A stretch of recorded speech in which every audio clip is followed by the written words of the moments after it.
It is always something. Okay, but we have the YouTube going.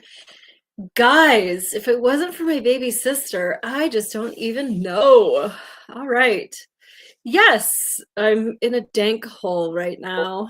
Um, there's a lot of cameras and lighting downstairs. Not just like it didn't work. Then I was like, where's Randy? Okay, anyway.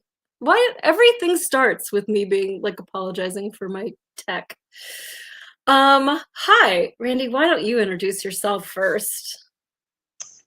I'm Randy Agard, former United States Marine, ex-LAPD cop, good friend to Molly Brenner. Thank you, and thank Kate. Also, missed you guys in the chat. It's been a little while. Yeah, they're already in the chat. They're using the emotes. I put in some pretty fun ones for talking about cop stuff tonight. Also tonight, guys, Becky Lou, hi. Um, Randy is doing his first live stream from his channel, so we were also broadcasting from Randy's channel, which is just Randy Agard, Agard. I should have had you put it with your name on here.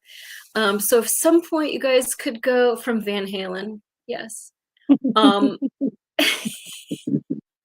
Oh, Haggard, Sammy Haggard. yeah, it's Agard, close enough. And so if you guys could go to Randy Agard's Rumble channel and go follow, it's totally free. And at 20, we get to secure his channel name because he's going to be doing more stuff. He does have a YouTube where I'm just talking like you're not even in the room. He Oh, does it's have a okay. YouTube, Randy Agard, where he rants about politics and such. But he's going to be moving stuff over to Rumble. I'm trying to get him on Telegram and we'll, oh, go like over there too. Yes, thank you. Hi, Kara. I don't know if you're watching on the Kate Awakening or on Molly Sleuth on Rumble, YouTube, Randy Agard's channel. We're kind of everywhere and nowhere all at once. So, what else do I say? Oh, happy belated birthday. Thank you. I'm It's nice quite to be sorry about 61. that birthday present. 61. Fucker. Um, sorry about your birthday present. We talked about that earlier today. Yeah. I'm sorry about your birthday present. We're gonna talk about that next week when Right. we go through our show about the horrors of this world. Yes. But tonight we want to talk about cop stuff. So Randy and I have been besties for like 15 years. We met working LAPD Hollywood Division. Mhm. Oh, and if anybody's new in the chat on the Kate Awakening, I'm her big sister Molly. I guess I didn't even introduce myself. I was a detective for LAPD. Before that, I was just sort of a loser punk rocker, kicked out of every band I've ever been begged to be a part of. And now I live in the Midwest. And this has been a year. We're going to talk about it next week. this has been a week. So Yep. sorry for my lack of technology tonight, but we're just going to blow through it. As they say in LAPD, adapt and improvise. So that's what we're doing. Got it. Gotta have a backup plan and another backup plan. And actually, this is my fourth plan. So that's good. Mhm. So we're here. Randy Agard. And yes, Agard, but it's Agard. I don't know that I can't even post because I'm only in the StreamYard. So whoever messages from any of the rumbles I see in StreamYard, I tried to open all kinds of other stuff. So if I miss anything, I did see Becky Lou, who's doing the biddy shake. She found one of the good emotes on my channel. I put some good emotes on your channel for you today, Randy. But Thank I you. didn't know like if, I didn't know who was gonna see it, so I didn't put any. I did put a twerking alien, that's wrong. But I Oh didn't put no. any like shit.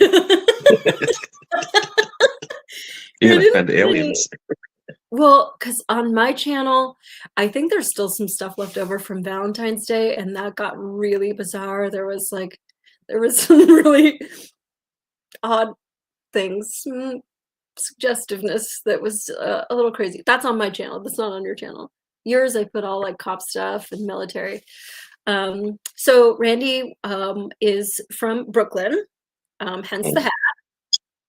Yeah, not a fan, just a native. About baseball, or you just have Nothing. that? Okay. Zero. I know nothing about baseball. Mm. I couldn't name one person on the Yankees. Not I one mean, person. no, I couldn't. Was Babe Ruth a Yankee? I think so. Or a Dodger, LA Dodger, a We're Brooklyn Dodger. so stupid. Yeah. Oh, was he a Brooklyn Dodger? It's the LA Dodgers, you dumbass. You live in the city of Los Angeles. You know that. Talking about Star Wars, I got you. You Don't know even, I'm a nerd. yeah. No. Yeah. There's 3 movies that we speak of. There's one trilogy, and 4, that's 5, and it. 6. No. Mhm. Yes, 4, 5, 6. That's it. We're not doing Jar Jar Binks. We're not doing The Child. I rebuke all of it. All of it. Good times. Yes. And yeah, so that's who we are, I guess. And we're both civilians, not cops anymore, although I'm still a first responder in a totally different way. Mhm. Um And we are I was and working loss prevention, but when one side legalized crime and they said we love criminals and we hate anyone trying to do the right thing, I stopped doing that job. They told me I would be arrested if I try to stop people from committing crimes. So, yeah, uh, I don't know. I don't know if I could do that job. You have all the responsibility and none of the power to do anything about it. it eats your soul watching people come in and just steal whatever they want. Yeah. Yeah, because you have a huge thing about thieves. Yeah. Kerry said he was both the Red Sox and the Yankees. I mean, I don't know if we're Oh, talking about Babe Ruth or Jose Canseco. I think he was a baseball player. I will take my second point. Thank you. Jose Canseco. Didn't he also? Yeah, he played. I think he was. I don't know. Oh, and then there was that Yasiel Puig guy because I remember he kept getting his house broken into in Los Angeles. That would be a third point for me. Randy, I'm way ahead of So, you. Molly, even though we keep it real and we love cops, you have a story to tell about your Yeah. experience. So tonight, yeah. Henry says, "Fuck Gascon, dude." Henry, Yeah, all of those you guys. listen. Henry, get with Randy. You guys could go in on the last U-Haul left in California, rent that bad boy, come out to the Midwest. I'm homeless right now, but I have a very good U-Haul storage, and you could put your stuff next to mine. Then we'll all look for housing together. Is he out here with me? Yeah, he's actually. Oh, I don't remember. I don't want to dime him out where he is, but I want to yeah, yeah. say it was Riverside-ish area. Oh, nice. Babe was on the Red Sox and the Yankees. Thank you. Oh yeah, Henry's really into baseball too. His kids play. Oh, wow. Becky Lou says, episodes 1 through 3 might start to grow on you if you force yourself to watch them over and over. They do have some really great parts. Use the force.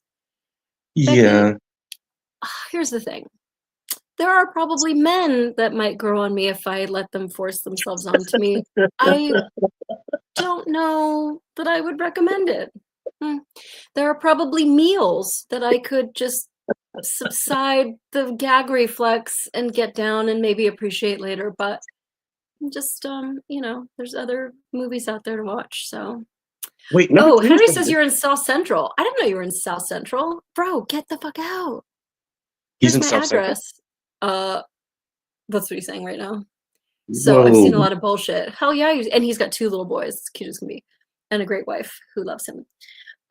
Get the fuck out, dude. I was in Koreatown for 17 and a half years. I lived in a shithole where I had to do my dishes in a bathtub because sparks would arc from the refrigerator door to my arm while I washed them in that apartment. Wow. Yes, I had a hose that came out from underneath my bathroom sink into the bathtub. That's how I took a bath. I had rats coming out of my heater. My landlord told me to shoot them. It was a whole thing. Yeah.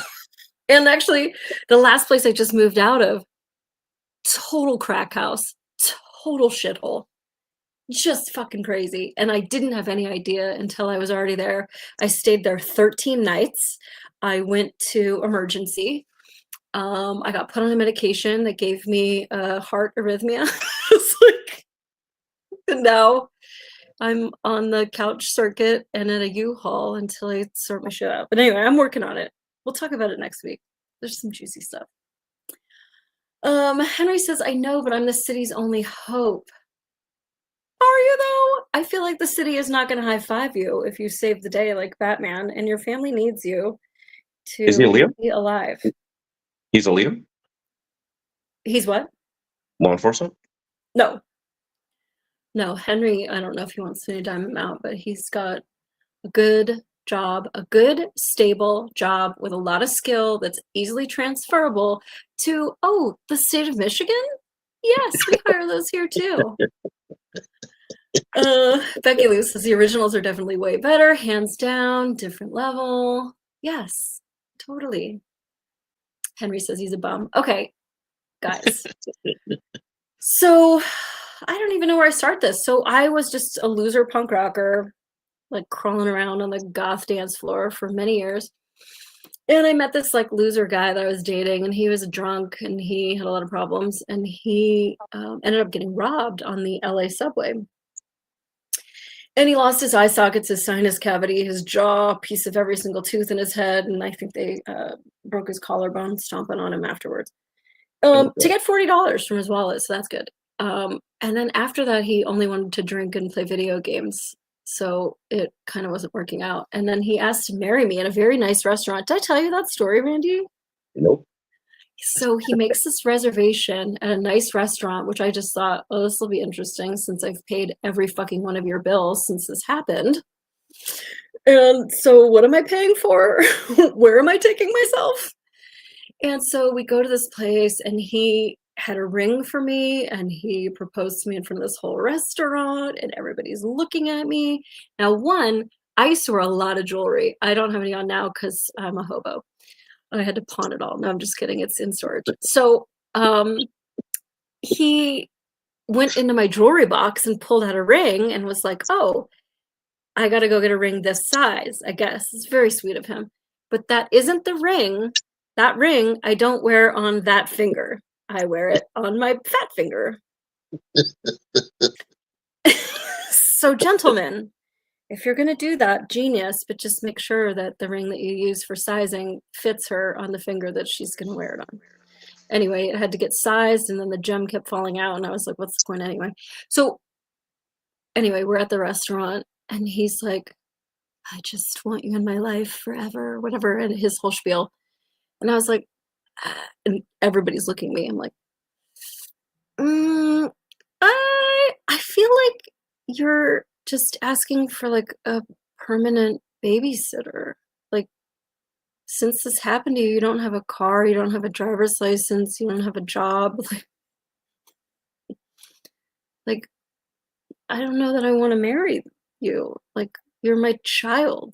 Don't even want to make out with you because we're relegated to this like mother-son relationship, which is not sexy. So anyway, the whole restaurant's looking at me, and I'm just like, sorry, I can't. No, it's awkward, but anyway, so through that, I started volunteering for the Los Angeles Police Department. There was just a weird glitch. I'm telling you, my luck right now, somebody needs to like bet on it because it's a streak that is like unbeatable at this moment. So I started volunteering for LAPD. I was part of my neighborhood association. So I was a punk rocker, but I wasn't like a Blink 182 like loser punk rocker with a, I'm not saying that they're losers, but just like I was more of a PC punk rocker, like let's change the world and let's do fanzines and let's do volunteer work and like we're going to make the world better and we're going to be, interested in the way the world works and we're going to do this, that, and the other. And so I was already with that mindset since I was 15, and I didn't join LAPD Academy until I was 34. And so I knew that I really liked volunteering at the police station, and they had me do stupid stuff. I worked the juvenile intervention program, like dealing with kids and stuff. And, but but like going into the police station was like, oh my God, that's a bad guy. Like he's in handcuffs. That guy is in trouble. Like it was so exciting to see like a slice of humanity that like you wouldn't otherwise be able to ever see. And like, because I mean, as a cop, Randy, like we went into people's houses and saw the way that they lived and like their life choices, and it was like shocking how Mhm. cool and different people are. And I have to move this because it's driving me out of my mind. I don't know if that works. No, it's still me. Anyway, so I was working an outdoor event. I think we've covered it on another show, but the captain dared me to apply for LAPD, and I'm like, well, I got nothing to lose. I don't really care. Like, bring on the whatever you call it, rejection. I don't feel rejection. I just don't care. Never have. So I'm like, all right, well, they'll kick me out of the process at some point. And so I applied, and then I passed every test, and I got an academy date, and then I was on probation. It's like, wait, how did I like slip through the cracks like this? I feel like at some point they were gonna like weed me out and pull up insane pictures of me when I was like a punk rock gothic model with my tits hanging out of a corset, and I got hired. And man, it was just such a great job. And I knew I wanted to do my whole probation in Hollywood division because it's every kind of person, every kind of crime. Like it really is like the center of Los Angeles. And that's where I met Randy. And we Mhm. worked patrol together. We got into some hot dog capers and some fucking, we, we got to do some really fun stuff. And then we both got completely rat fucked by a crazy conspiracy that we covered in the old Protect and Swerve. I think it took us like 3 episodes to sort of hash through your story about how LAPD fucked you. Mhm. And you left there a civilian, and additionally, you left there a convicted felon, which Good did get times. expunged. Which did get Yep. expunged once he got a real judge to look at it and say, this is crazy. And you didn't even do anything wrong. It was just you observed something. You were a whistleblower for another officer, and the command staff wasn't having it and was treating you like fucking crazy. Mhm. Which blew my mind. Not that I had a lot of time on the job when I worked Hollywood with you, but I didn't grow up loving cops. Like I said, I was a punk rocker. But I think I believed in the inherent good of all mankind. And I didn't think that there was like corruption like that, I guess. Um, and it was really shocking watching you go through that. Was like my heart still breaks for you because you're one of my favorite people on this fucking planet. And it just makes me want to fucking punch kittens. Likewise. I was going to say bunnies, but I would never punch them. So, um, so when you left, I think I made detective soon after that, Yeah. and loved that job. I loved helping people in that capacity. I love talking to people, but I think as a detective, you're given so much more power to get a good outcome for that victim. Because as a cop, you're just like, okay, and he went which way? Okay, and here's your report, and call your detective in a couple of days. But as a detective, I get to follow all those cameras and find out where they pawned it and serve a search warrant in another jurisdiction and put that case together with 17 other cases all over the city of Los Angeles. And you're given a more like broad overview. Additionally, I would say as a cop, like there are times when you take a police report where you're just like, this is fucking bullshit. Like, oh, what had happened was blah, blah, blah. And it's totally bullshit, but you have to take that crime report. And as a detective, and I had one of those, I wrote an 8-page follow-up on this one stupid case. It was a couple, and they were both really like highfalutin. I'm scared to do this, but it's too low. They were both doctors, I think, and they were going through this terrible breakup, and that's a lot more comfortable. And so they were making police reports against each other. Like, when we tried to exchange the child on Friday, he called me a bitch. Like, okay, were you a bitch? Like, that's not against the law. But like, as an officer, you show up and you have to take this report. Oh, my mom's in the chat. I have to like watch my potty mouth. You know what I need to do is I need to get an emote for when I curse, and then we'll count them at the end.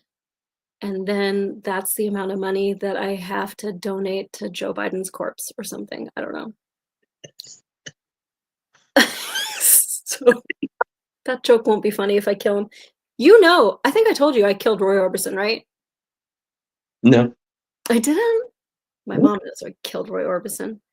My mom had all these like records, you know, from when she was like young and cool, although she had a Roy Orbison record, so it could be debated. And I went Pretty Woman, downstairs. right? Huh? Pretty Woman? Yeah, that guy. And it was just Yeah. like a dumb like picture. I don't know what songs were on it. And I went downstairs like holding the record, like, isn't this guy dead already? And he died the next day, and my mom said I killed him. Wow. So now that I've said I'm gonna donate to Joe Biden's corpse, rest in piss. Anyway, so a detective is able to give that real overview to make cases get prosecuted or not prosecuted, because I get to write the full story for the prosecutor to look at and go, yeah, no, whatever.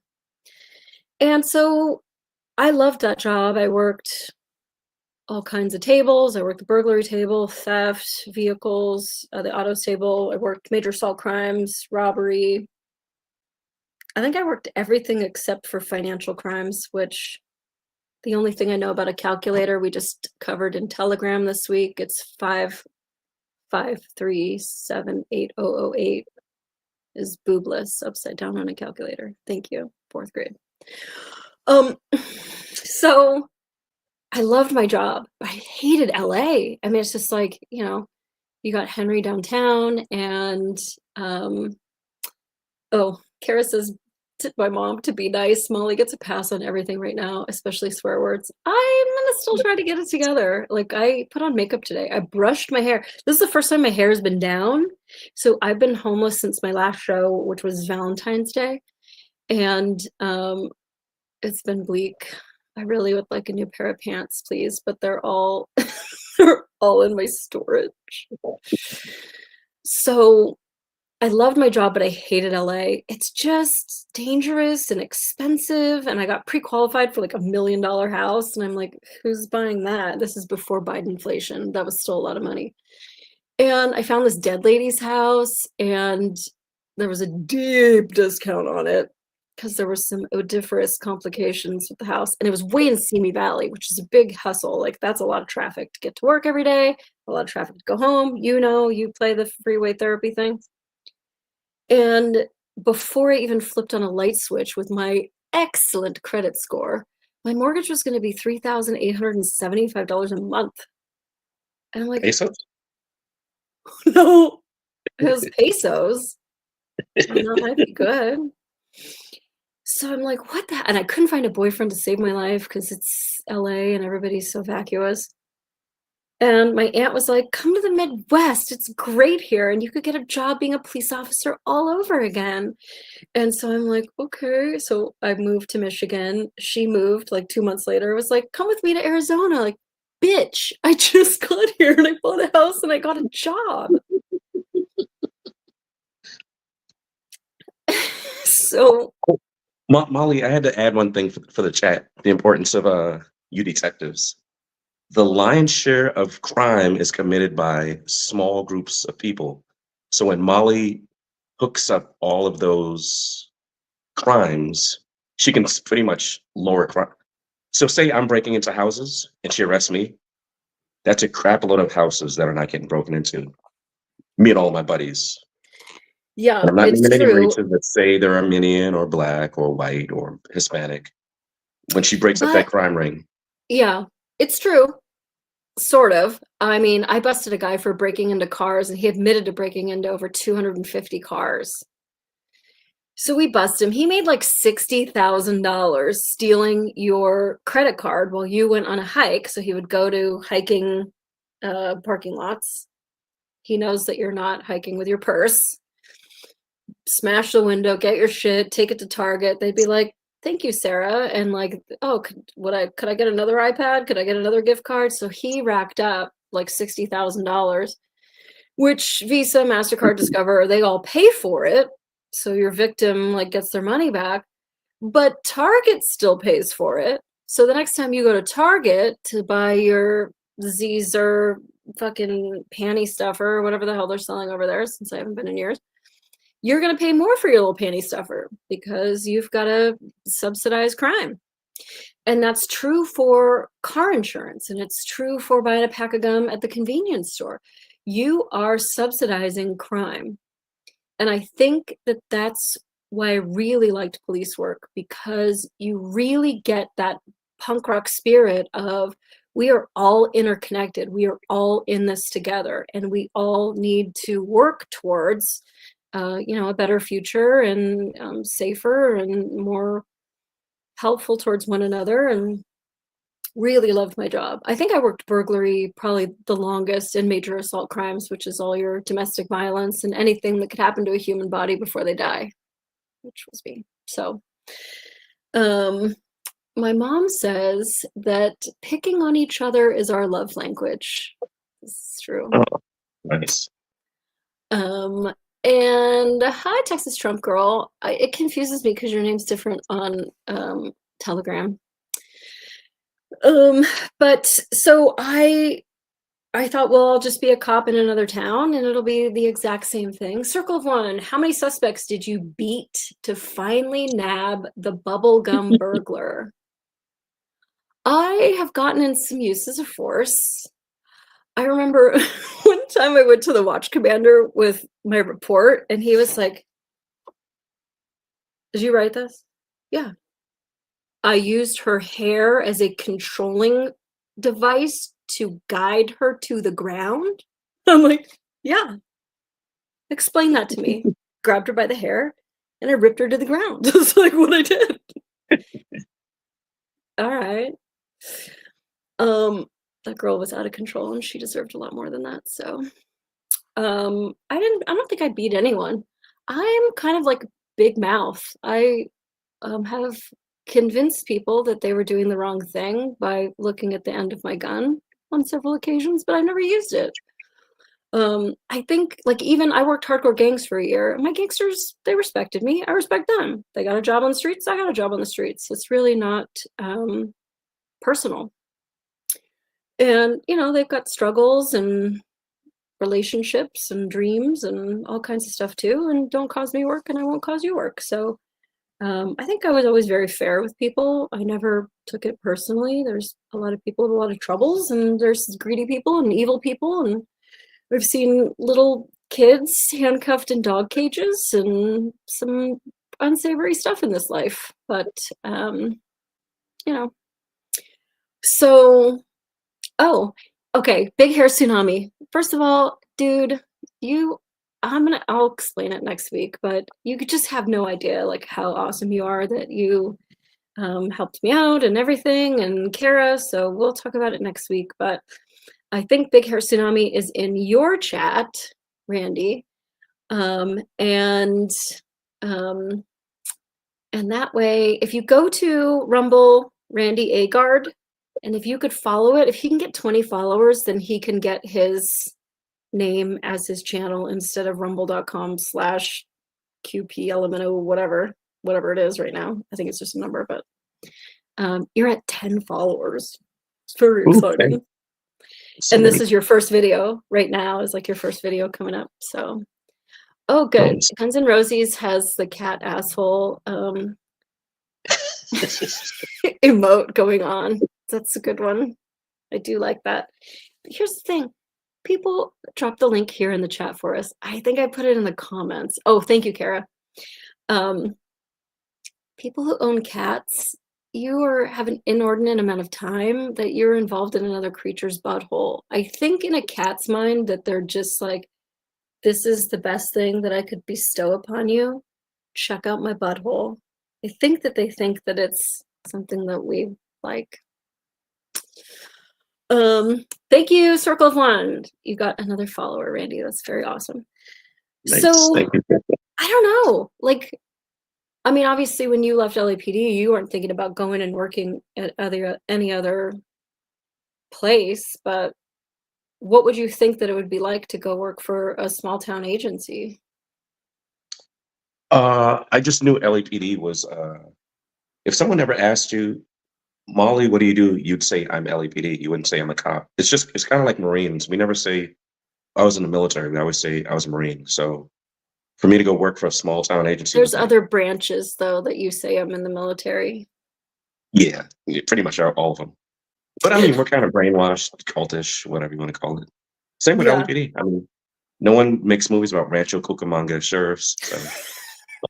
So, Yeah. You know. I guess I just thought there'll be less drama and that the citizens will appreciate us more. And if there's less crime, because the place that I went to go work in Michigan, they only have 250,000 people. It's the second biggest city in Michigan. And so I just thought, oh, this is going to be like Mayberry, USA. And everyone's going to like give me a free cup of coffee and be my friend. And truthfully, I would say the people of that city are actually pretty good people. Michigan's a little bit strange. I think like it's a culture that we didn't have in Los Angeles. And I don't know I don't want to say it wrong, but it's like Midwest poor. There's a lot of struggling people here in the Midwest. And because they don't have these lofty ideas and it's very affordable to live here, like you can just work at the gas station and buy a house. Well, maybe not me, I'm in a U-Haul. So I have 2 jobs. But you can just make your way. People are here, they're just more simple. They're not looking to buy the latest Gucci bag. It's very different culturally.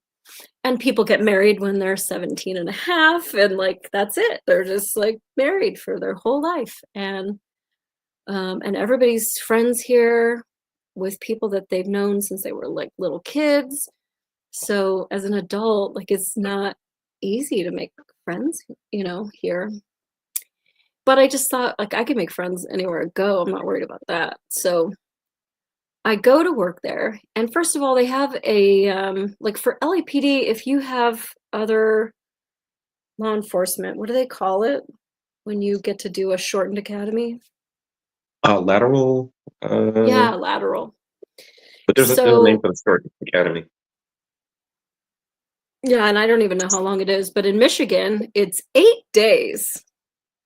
It's the recognition of prior training and experience. So I flew out to Detroit and stayed in some motel and went to this like 8-day police academy where you're learning every law and you're learning how to qualify on shotgun, rifle, and handgun. And for LAPD, like you weren't part of the rifle cadre, right?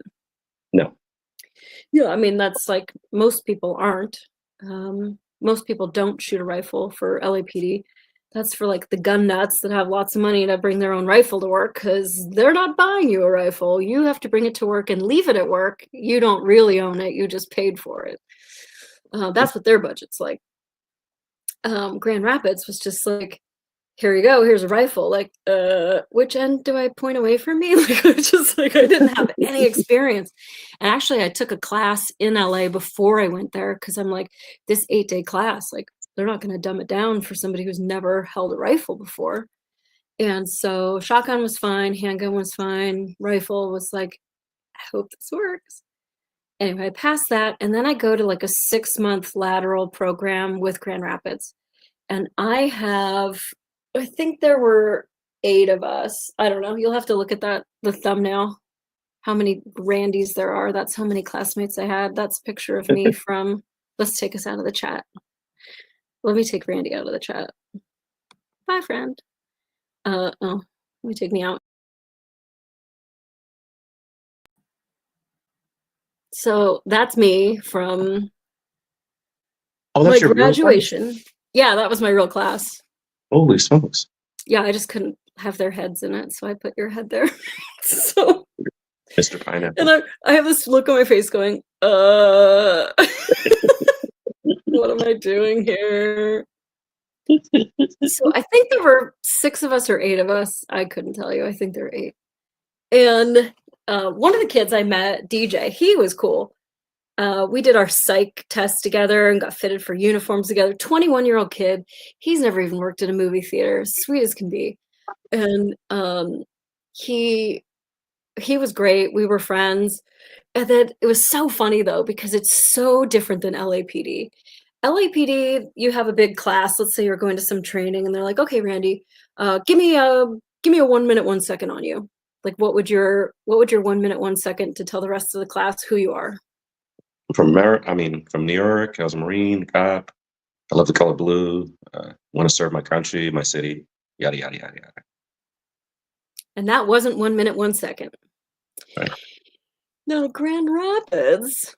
Oh, tell me a little bit about yourself. I worked approximately 6.5 months for Ypsilanti Police Department. I made approximately 3 drug arrests. Like, dude, if you only made 3 drug arrests, you still know how many grams they were. Like, don't tell me you made approximately 3 arrests. So this recognition of prior training and experience. So you get to like kind of skirt the whole long academy because you have some experience somewhere, or you put yourself through some other class before this 6 months that we do at Grand Rapids. And I thought really hard about it. And I was like, I don't know that I'm going to say the name of the agency that I worked for, but I don't really care because all of this is so true. And I'm pretty much an open book. So, I mean, I'm homeless, so that's good. So there was just a lot of like long-winded bragging, boasting. And just as we went around the room, I was last and they were like, okay, Molly, like, oh, hi, I'm Molly. I'm from California. So this whole snow thing is really new to me and I'm really excited to be here. Thanks. That was it. And they were like, and you worked somewhere? Yes, sir, I did in California. And where was that? Like they were trying to pull it out of me that all these other fuckers worked 2.5 hours at some podunk agency. And I was the only one there that did more than a year. I was there 13 total. At a huge agency. Now, when I went through the hiring process, it was very easy, I think, to get hired because, I had nothing bad in my package. I had no bad uses of force. I never had a sustained complaint. I had a commendation ribbon. Like, I'm, me, like, I'm just a worker bee. I'm not trying to make a name for myself. I'm not a ladder climber. Like, tell me what to do and I'll do it. So the hiring process was very easy. And, but then I get there that first day and my background investigator, I don't remember his name, Russell, that might have been his last name, but he comes up to me and he says, there's a lot of people that are intimidated that LAPD's in the house. And I said, I am not here to be LAPD, sir. I am here to be a Grand Rapids boot. I am here only to work Grand Rapids. And he's like, well, how are you going to feel that your training officers are younger than you? I'm like, the fucking whole world's younger than me. I think I was like 45 when I moved here. And he's like, I said, whatever you tell me to do, like, I'm not here to like pull rank. Like, I'm not salty, like Right. at all. And salty, I don't know. Can you explain salty? You were in the military. Salty is basically you're kind of new and you're talking crazy to your training officer, or you're just not going with etiquette. So, like when Molly and I worked together, she's like, at the time I was senior to her. Randy, you drive, you take us where we're going. I respect I don't know what I have, like a year over you. Yeah. And you don't have to respect that. You could be salty, like she just said, and be like, you know what, Randy, I'm older than you, or whatever. So Yeah, that's and some that's people awesome. do play that game. Like, what's your serial number? What's your horsepower? Yeah. And you're like 39682. You're taking books, yes, sir. Like, I mean, like some people Yeah. do that. Who cares? I'm not here to prove anything. Let's just go home, preferably on time. So, uh, so it was like for him to warn me after I'd already like moved there. I bought a house in just outside of Grand Rapids, a city called Wyoming, which is like their suburbs, nice place. And then I got there like right when there was like this polar vortex, and I drive a two-wheel drive like sports car with rear-wheel drive, so I was like Ubering to work because it was just like fishtailing everywhere. I'm like, I am not driving to work. This is crazy. So it was so weird that he would warn me like that because that was my background investigator. That was the guy that vetted that I was going to be a fit for their department. So for him to say that there were people that were intimidated LAPDs in the house is just like, well, don't tell him that I was LAPD. Like fucking like just tell him I worked Ypsilanti and had approximately 3 drug arrests. And so then I think it was like the 3rd day in the academy, this like male instructor comes in and he's like leaning back on a desk and he goes, "Ladies." And I'm like, "Are you talking to me?" Like the whole class. There was me, like 4 dudes. Was it 4 dudes or and 1 girl who was like this 21-year-old virgin girl who might share lemonade on the porch with you after you marry her. And so he's like, "Ladies." And I'm like, I think he's talking to me. "I just want you to know that we don't have a fraternization policy here, and you are free to date anyone you wish." And like it got kind of quiet in the room, and I raised my hand. I was like, "Is it cool that I just came here to be a cop?" Like, fucking, like, what the fuck are you talking about? Like LAPD, I don't know if they have a no fraternization policy, but like you just don't shit where you eat. Isn't that like a standard that's not just industry wide, that's like worldwide? I think you have to Um, tell that you're dating somebody though. Like if you and I were in the same watch, we have to say, "Oh, I'm dating Molly." yeah. I think if we were dating, I mean, but it's a lot easier to hide from your boyfriend if you're working different divisions or different watches or whatever. But like if you were my boss, like that wouldn't fly. Right. So my mom says she'll move into my back seat with me to teach you Oh, ladylike words. Sadly, mom, my back seat has all my cleaning supplies, my brooms. I've got a fold out ladder thing. Back seat's full. Thanks for offering. So I couldn't, there was no space. Those were the last things I took out of the crack house. So I couldn't believe that he said that. But actually, being there a few months, I mean, I was only at Grand Rapids for 6 months. So I'm not going to say that I know. Loved your face. I'm not going to say that I know everything about the place. This is my experience. And God willing, it's nobody else's that ever works for them or anyone else. But um, looking at the women there, everybody was hooked to some man there. Everybody was dating a man there or married or whatever to some dude that was there.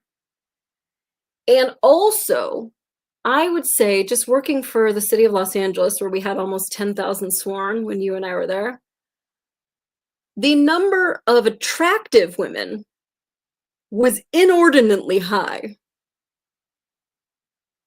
Like normally cops aren't cute. Like, you know what I mean? Well, you don't know. Oh, Randy, I'm gonna pull you out. Okay, there you go. You froze for a second. yeah. And the only reason I knew that is because that joke was funny and you didn't laugh. So I didn't even hear the end of it. oh, that female cops like aren't typically the most attractive demographic on this planet. There was a lot of pretty girls in Hollywood, In Hollywood.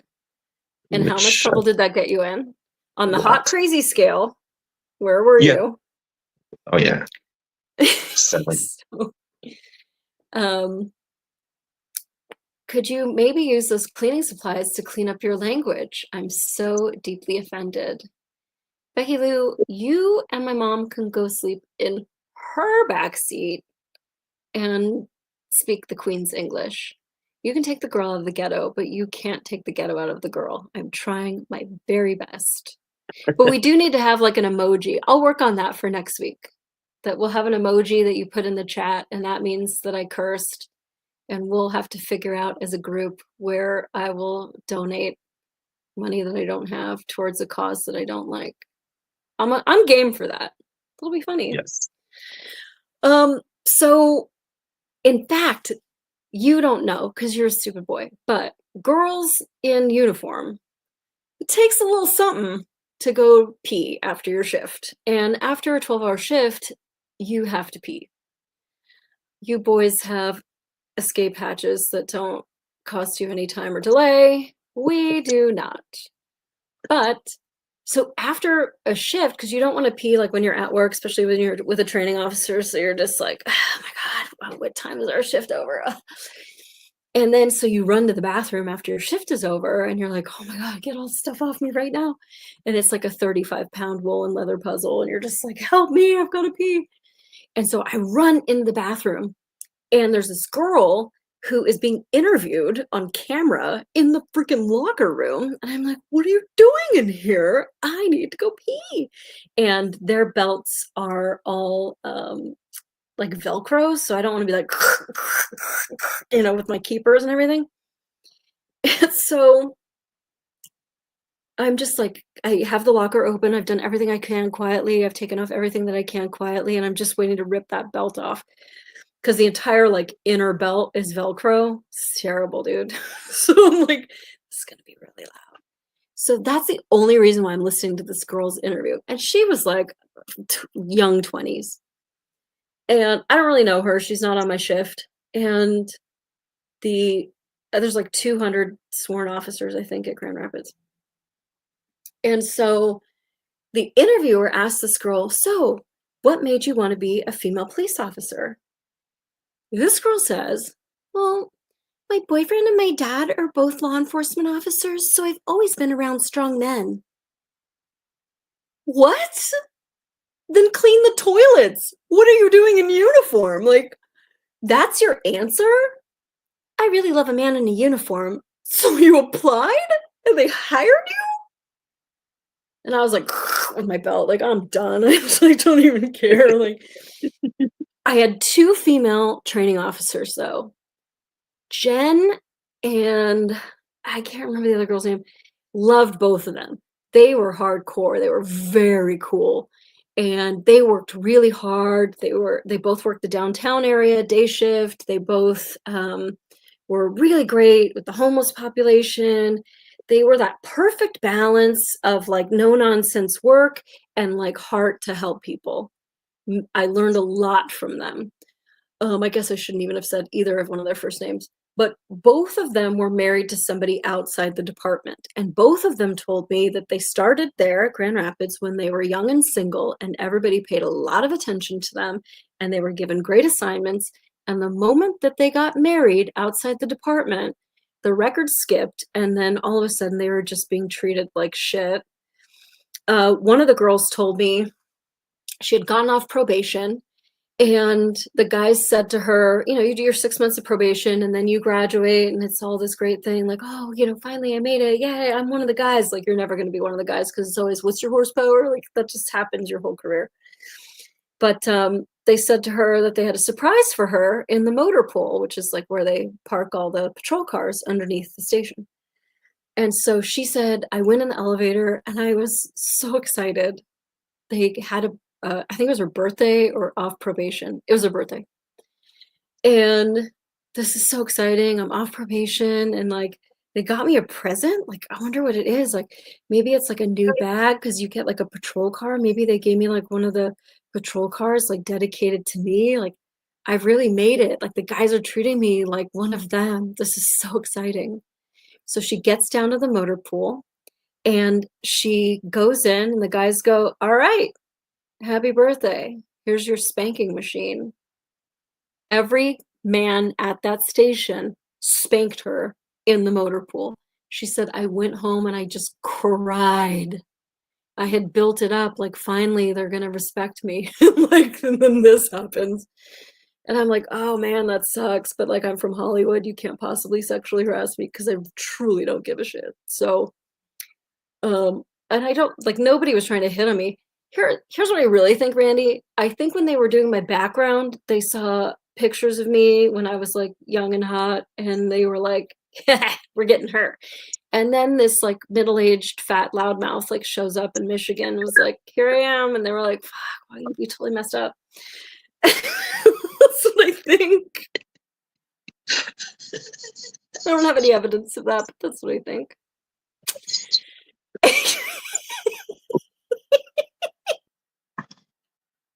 So my first training officer, he seemed, I mean, he was very bitter with the department. So he didn't tell me the story because people don't tend to brag about themselves. But somebody else at the department told me that he was just like walking up at a bank one day and like bank robbers just like ran out of the bank like straight into his loving arms and he like arrested the guy and he was like, wait, what's going on? Like, but I guess he was like a real good cop and a hard charger. And he had made the rank of sergeant, I think. And he got called to an accident. I'm trying not to use like all the police acronyms. He had gotten called to an accident where the driver was driving drunk. And the driver was someone, a prosecutor or something for the city. And they were like, oh shit, this guy is like kind of works for us. What do we do? So he called and made notification to the watch commander, who's the guy who's in charge of all the officers that are out on the street. And he's the one that's working at the station. And he's the one who makes all the decisions of what happens and stuff. And so he called to make notification. And that supervisor told him, let the guy go, just take a report and tow his car. Something like that. I could be wrong about that. But he gave him a direct order that defied the Michigan Penal Code. And this training officer, well, I think he was a sergeant at the time, followed that order. And something happened. They got caught. Somebody saw it and said, why is that guy being driven home in a police car? He should be arrested. Or I don't know what happened with it, but somehow they got caught. And so he got demoted. So I'm pretty sure he was sergeant, lieutenant, something to a training officer. And then he was just really disgruntled, which is, I mean, obviously super bummer. If somebody gives you an unlawful order, like, I don't know why you would follow it. You just go up the chain of command and go, sir, with all due respect, I cannot do that. This penal code is a shall, and this drunk guy is not worth my paycheck. And you just stand up for it. I mean, you and I had to do that when we were at Hollywood and all that stuff was going on with you. Like, there is a set of rules. This is sexual misconduct under the color of authority. It is a shall. I shall tell. And then you got treated like shit after you did. So, so he was disgruntled, but he was good. And I mean, I didn't hit Grand Rapids thinking that I was going to show them how to be a police officer. Not at all. Like, they call it a wrecker here instead of a tow truck, and they call it a bus instead of an RA, an ambulance. And like, there's just things when they get on the radio, instead of 6666, show me following a code 37 vehicle, whatever, blah, blah, blah, whatever, however we did it in LA, they do it backwards. Like, I don't even, radio was not my strong point the 4 hours that I worked there, but it was like attention control from 6x66. Like, it was really weird the way that they talked. Hey you, it's me. And as a firefighter, I fucking hate it because it's hey you, it's me. And for LA, it was just, I don't care who I'm talking to, it's me, and this is what I'm doing. Yeah. So I wasn't perfect, certainly not. And, you know, you have to be shown like which forms go for this thing. And like in Michigan, if you get into an accident, let's say you rear end somebody, I have to give you a ticket, which is weird because Michigan is a no fault state. So if I rear end you, you pay for your car, I pay for my car. And which is kind of bullshit because if you hit somebody's car, you should pay for it. So the officer comes and like decides that you're the one that started the accident and gives you a ticket, but then insurance is like, we're going to steal from both of you. The insurance here in Michigan is worse than California, believe it or not, because of that, because of no fault state. So, and the tickets are on some little like printout thing that gives you a receipt. It's very weird. They don't sign it. It's very weird. You don't get a copy of it for like traffic court. It's very weird. And you're in your cruiser, yourself, essentially. I mean, your training officer's staring at you, but he doesn't do anything for you. So you keep cutting out, Randy. Oh, I'm yeah? worried. Yeah. Yeah, you're good now. Oh. So is it horsepower or horsepower? Well, that depends on what agency you're working for, Becky Lou. I think it's horsepower in Grand Rapids. Dude, wouldn't that be funny? What's your horsepower? And you like have to tell them how many people you slept with at the department? Oh, God. 0, thank you. So then you know, I wasn't perfect. I didn't have big problems though. And then I worked with those 2 girls on day watch. And then I got sent to the community engagement unit. Oh, I guess I should back up. Their academy was 3 months, and then I did 3 months of maybe, gosh, I don't even know. This has been that long. I started there in 2019. I ended there in 2019. It was, it was a very short stretch. But the academy, I mean, the academy was fun. We got to do some crazy stuff. They do have good training. Firearms sucked though, dude, because they wanted you to hold the gun in this way that like no human body could hold the gun. Like it just doesn't, like my elbow doesn't bend that way. I don't know what to tell you. Like I've had a human skeleton my whole life and somehow it's just not doing that for you, sir. And they were like, you have to hold it like that. And so when it came to test day, I was like, sir, I'm not trying to act salty, but are you grading me on how I hold the gun or are you grading me on the target? And they were like, on the target. And I was like, cool. So all this training that we just had for 3 months, it means fucking nothing because I've got to hold it the way that I can shoot it well on the target. And that isn't the way that you've made me practice all these months. Like, do you want me to hit the target or do you want me to hold it like you do with your fucking weird ostrich elbow? Like, I don't. So anyway, they didn't really like me that much. And I didn't really care. I got frostbite though during the academy because they made you take your gloves off to do all the shooting for 8 hours a day. And it was like negative 12 degrees. And you're like reloading all this brass. And like, my fingers were like a different color. It's not good. But we got to do driving. We got to do all the normal stuff that you do in a police academy. We did a lot of like wrestling, but it wasn't really the wrestling that we did with LAPD, which is more like kind of jujitsu based. This was more like kickboxing based, and we were screwing each other up like every day. We were so sore because you're like LAPD, you like dumb it down for training because you don't want anybody injured. Grand Rapids was like, turn it up, man. So Didn't one guy make you search him? Huh? Wasn't there a guy who was making you search him? Yeah, that was on probation. So once I got Sorry. out of the academy and academy was fine. When that picture that's on the screen behind us is from the graduation date where we got our badges. And my friend DJ got badge number 1. And I was like, oof, that's steep. That's a hard one. You're badge number 1, dude.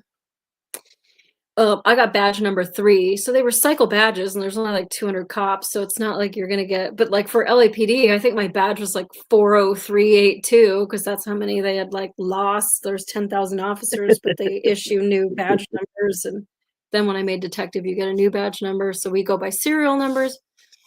But that's your badge number is who you are. And I think that when you make sergeant and lieutenant, I think you're still badge number 3 or 1 or whatever they make you.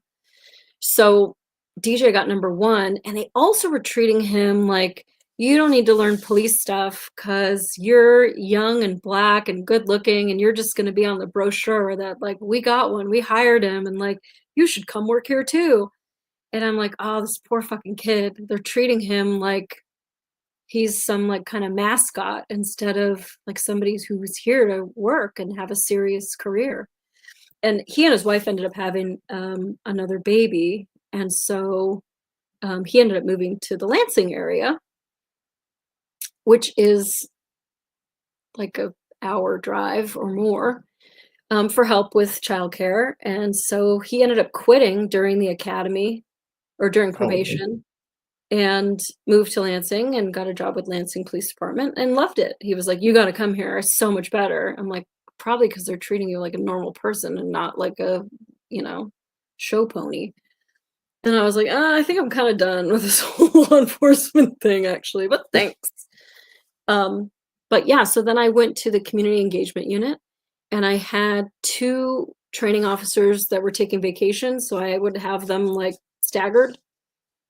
But they were like best friends and they worked this community engagement unit. And one of them, every single morning after roll call, he had me drive him to McDonald's to get free breakfast for him. And I'm driving. So I'm the one who has to order it and the one who has to pick it up from the window. And I am mortified. That is just something you don't do. You'd be fired at LAPD if you were taking free stuff. You just don't do it. And like the kid that was in the drive-through, what does that guy think about the police? Because here we are making way more money than him, like rolling up every morning for free shit. It's so gross. And like your job doesn't owe you chewing. I ate my breakfast before I drove to work. And now I'm ready to work. To show up at work and be like, all right, now. And he had me drive him to go like pick up errands and like meet some girl for lunch. And like I drove him to get a haircut once in uniform. It's so shocking. And I know that the department knew that he did stuff. Remember when LAPD like cleared out the entire gang unit because they picked up their dry cleaning on duty? Mm-hmm. I don't remember. I think that was Pacific Division that cleared out the whole gang unit. You guys picked up your dry cleaning, you're done. And this was like just errands all day. He also said, driving by 1232 Mockingbird Lane, whatever it was. And so I'm like, okay, I gotta know my geography. And so all these guys know their geography. They've lived in Grand Rapids their whole life. So when you say some weird little tiny street, they all know where it is. And I'm like, okay, it's the 800 block. So it's going to be north of this. And like, I have to do all these like calculations in my head because I'm driving there and I'm not allowed to use a map. I just have to know every street in the city. And so that was a real challenge. And so I'm driving to it. I'm like, I know where that street is.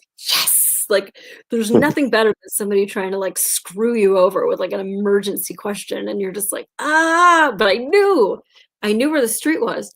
So I'm like, okay, 1232, whatever it is. So I'm driving up. I know where the 100 block is. So I'm driving up and I'm like, I don't see it. unless it's behind these two, because this is 1, 2, 3, 4, and that's 1, 2, 3, 0. So I would imagine it'd be like right here. Is it like a back house? Don't worry about it. Just keep going. And then, like, at this point, I'm kind of freaking out because I'm like, oh no, he's gonna say that like I didn't find the address and he's gonna write me up because these guys, the community engagement unit, they're dicks. And I'm like, oh, he's gonna write me up. And I was like, no, we'll just circle the block again. We'll go back because I'm like, I don't want to fail this test.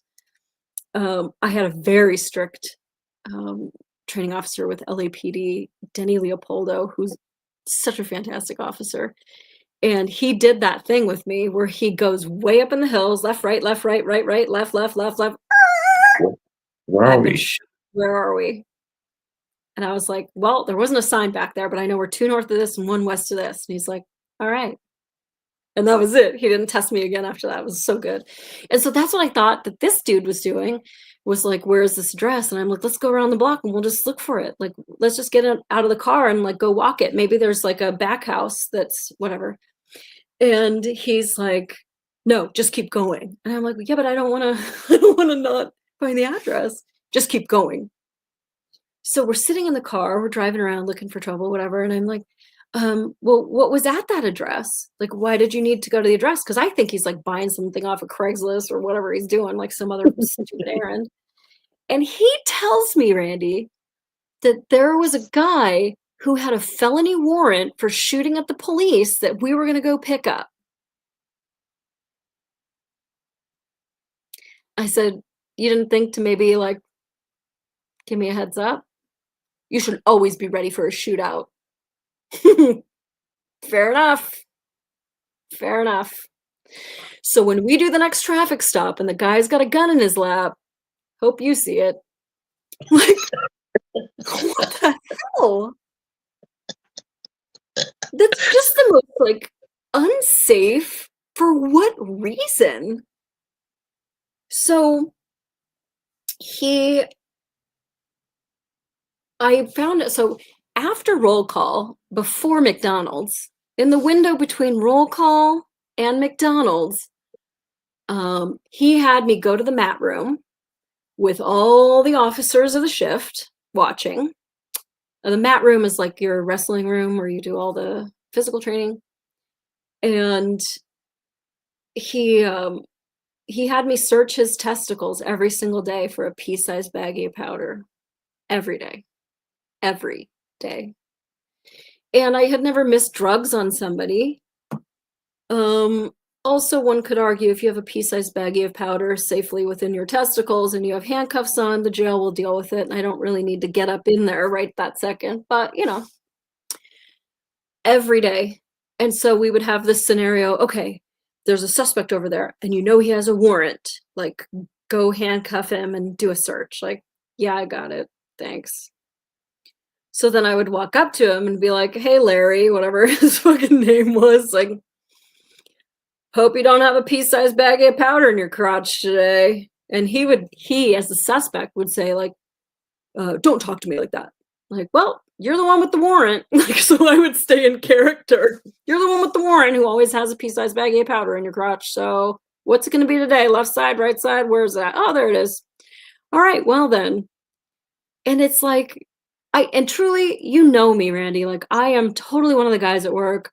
I don't care about sexual harassment. I just don't care. It says more about him that he needs this kind of testicular attention than it says about me making me do it. Like, I don't care, whatever. Like, it's just like, I also feel that the city of Grand Rapids is paying every freaking officer in this mat room to stand here for a half an hour every shift to watch me feel his groin every day. And I feel like the taxpayers probably would rather you spend that money elsewhere. That's what I think. So I didn't really care about it. I mean, he was gross. But actually, after I quit, I you know, like you're on Instagram and it's like, oh, your friend just joined Instagram and maybe you know them, whatever. And you're like, oh shit, that's my friend from high school. And so it said, hey, you know this guy, because his phone number was in my phone. And I'm like, oh dude, that's the fucking dude. That's the training officer. And his name on Instagram is first name, last name, 290.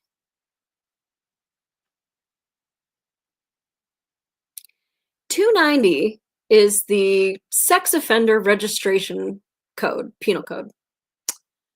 We call it for LAPD, we just call you a 290. Like, oh, hey, what's up? Whatever. Like, oh, I'm a 290. Like, oh, okay. So you know they're a registered sex offender. The fact that his name on Instagram is first name, last name, 290. And then I find out after, when I'm talking shit with these two girls, I was friends with them for a little bit, the two female training officers after I quit. And they were like, oh yeah, that guy had to go to some kind of like remediation training for sexual harassment because he went to the gas station, and the little girl that was working at the gas station cashier, he was like, hey, why don't you let me see your boobs? And she was like, excuse me, like, let me just see, you know? So she calls her dad, who happens to be a lieutenant at a neighboring police agency. And he calls over to Grand Rapids and is like, you better handle this. So he had to go to some kind of like sexual harassment training.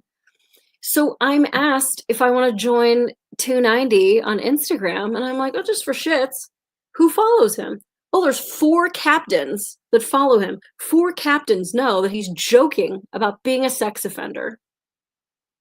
And they're friends with him on his Instagram profile. Fantastic. So the other one, that guy just didn't like me. His little best friend. They were like tag teaming me that whole month.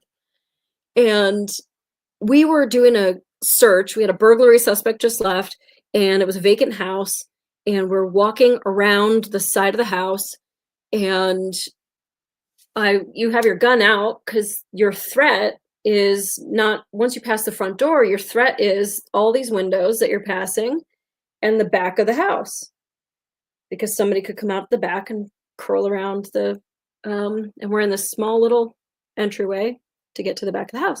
So my gun's out and it's facing downrange. I'm ahead, training officers behind me, and I just glance into the home, but my focus is let's get to the back of the house. But of course I'm going to look in the window because somebody could be in. I can get more information. House is empty. Well, it's not empty. There's a wood floor going perpendicular to the street. And there was one single white piece of paper on the floor. But there isn't a stitch of furniture. It's obviously a vacant home. There's no evidence of anybody there. We had tried the front door. It was locked, so you got to go to the back door. And so I look and I just get a glance, totally empty white piece of paper, and I just keep going. So I just do a glance. My training officer wrote me up because he said that I did not clear the house when I went past the window. I said, well, my eyes are on the front of my head, so you don't really know what I was looking at. But, you know, just to alleviate your concern, because of course, yeah, that would be really concerning that you pass a known threat and you're like, oh, look at that later, and you keep going. And just to alleviate your concern, let's just go drive over there. And I'll show you, there's a white piece of paper, a little bit crooked on the floor, and the floor goes this direction. There's nothing else in there to tell you about because it was empty. And we knew that because we had gone in and whatever. So he said, no. I'm like, well, but you're still writing me up for it. And I'm telling you, like, there's verifiable evidence that what I'm saying is true. Because I did look in there. How would I know there's a white piece of paper on the floor? And so he still wrote me up for it. This training officer wrote me up 17 times in one shift. You think he wanted me there? So it just became a joke. Now, this particular training officer, the one who wrote me up 17 times, not the 290 guy, he used to go read at the rich Catholic private school, I think on Wednesdays, and read to the kids so that they see that police officers are good. And I'm like, when are we going to go read over at Martin Luther King Elementary? Oh, yeah, we're not doing that. We go to the school. Yeah, but those are the kids that probably need to see you more because they're in like the more crime-ridden neighborhood. Yeah, we're not going there. So like you just read to like rich white kids. Like you're not reading to like the whole city. Like you should go around everywhere. These kids all know you. but like not all the kids know you. You should go to there. So anyway, we're in the car and we had parked, I don't know what street this was, but we had parked in this parking lot. I think it was MLK Park. And we're facing the street, as you do, and he's tippy-tapping, writing on his computer, writing me up for some bullshit. And I'm just sitting there and like, he doesn't even tell me what he's writing me up for. None of it's a teachable moment. Sign all these documents at the end of your shift and go home. Like, well, can we talk about any of it? I don't feel like we need to. So you're just punishing me. You're not training me. Like, well, as long as we got that settled, like, so I was, at that point, I'm giving a little bit of lip back because I'm like, I don't understand. Like, if you don't like me here, cool. But like, your brass paid a lot of money to send me through training for you to write me up 17 times for shit that's totally verifiable. And I'm saying it didn't happen like that. And you're still like, writing it up. So yes, 17. And so if you don't have a subtype, a swear word in chat, it auto gives a free sub. Big Hair Tsunami, I love him. He is paying for subscribers to your channel, I'm assuming, because I got one and I don't subscribe to my own channel. So he was intimidated by you and had to make shit up to try to make himself feel better. Douche. That's shit and douche, Becky. I don't know that you're going to be allowed to sleep in the back seat with my mom anymore because that's some potty mouth. So, Molly, one thing you're forgetting, even though he's a training officer, he's a cop. Now, if he's writing you up unfairly as a police officer, what is he doing to suspects? Yeah, I mean, that's obviously a concern. And I did go to a supervisor. He wasn't my supervisor, but he was a supervisor with the department. And I said, what do I do? Like, I can't sign this. I didn't do it.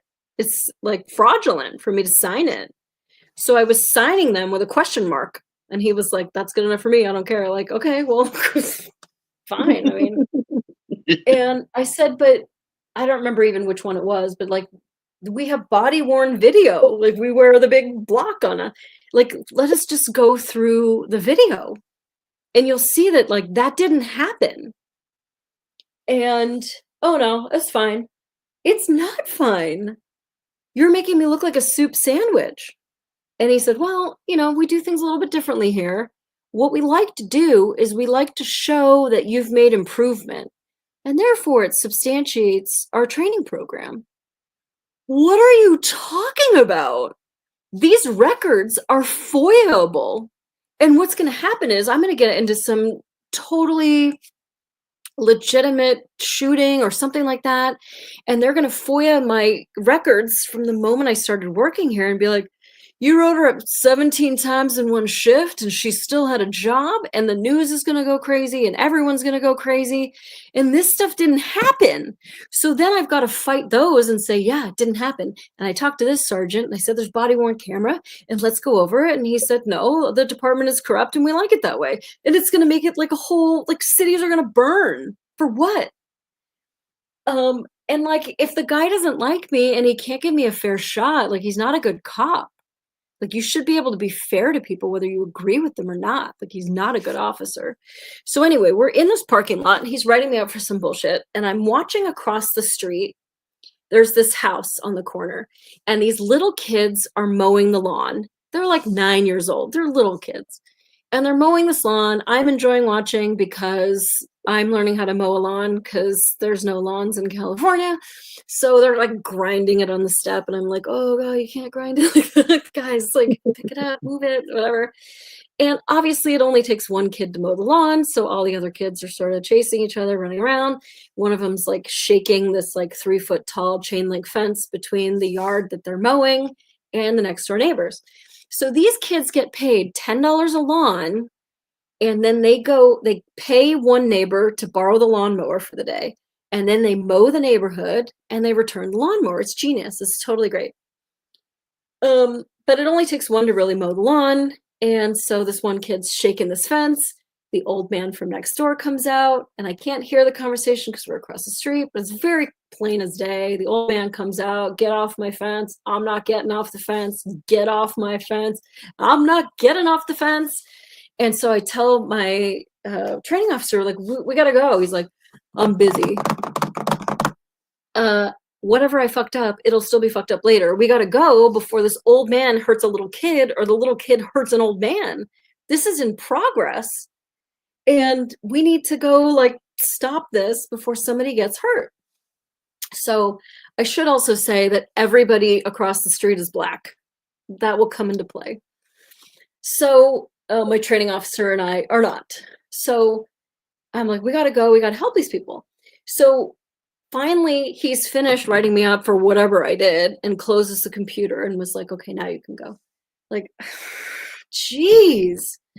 And like, you can't get out of the car with your training officer and just like go walk across the street and like leave him there. Like, it's your training officer. You have to follow what they're saying, even though it makes no sense at all. So anyway, we pull up across the street. I pull up, I'm driving. And I throw open the door, and like all the kids are running around on the lawn, and they're all screaming like "F the police! Don't talk to her! Don't tell her your name! F the police!" Like whatever. They're not like leaving the area. They're just acting like they're like 9 years old. They're kids, and I'm like, I don't even need to talk to you. I need to talk to. Come here. What are you doing? I saw the whole thing. What are you going to be when you grow up? I'm going to be a basketball star. Cool. I believe in you. When you own enough money to get a house like this man next door, do you want somebody shaking your fence? This is what I think. Let's go next door, even if you're not sorry, and let's go say that you're sorry to this man. Because I bet you he's friends with the people that are paying you $10 to mow this lawn. And that could cost you $10 a week. So even if you're not sorry, I think it'd be real smart for you, if you want to keep mowing this lawn with your friends, to just go apologize. Okay. He knew he was doing the wrong thing. The fence was okay. The old man was fine. He appreciated the apology. And then my training officer's like, you have to get everybody's information, with their social security number and all their stuff for this crime report. And like, there was no crime. There's no crime. But Grand Rapids takes reports on like everything. And that's like, that's tricky, because it's like, it was all done, and now you're going to get all official with them. Like, sir, what's your date of birth? And I need your social security number. And I need this. And it's like, I don't care. You just shook my fence. I don't want a report. The report is not for you, sir. It's for the city of Grand Rapids. I need your information. Like, that's kind of like a hard sell, and really unnecessary. And I feel like it's like invasive. Everything was done. I might write a report. I saw a little kid in a blue t-shirt and an old man in a plaid shirt, and all was good, and there was no crime, and the fence was good. That's all it needs to be on a log. So anyway, I get both their information, and I get enough to write the report, and we're getting ready to leave. And the old man, I was like, listen, what if the kid comes back? Let's just take a report. And to the little kid, I was like, what if somebody breaks the fence later? He's going to blame you. So everybody was like, oh, okay, I'll give you my information. All right, cool. So we go to get back in the car, and one of the little kids had cut himself, and he asked for a Band-Aid. And I always keep one in my pocket. So I gave him one out of my uniform, and he's like, hey, tell him he's in big trouble. Tell him he's going to jail. I'm like, all right, everybody gather around. And so all these kids are like, oh, yeah, this is going to be so good. And so I'm like, all right, what do you guys know about bias? Blank faces.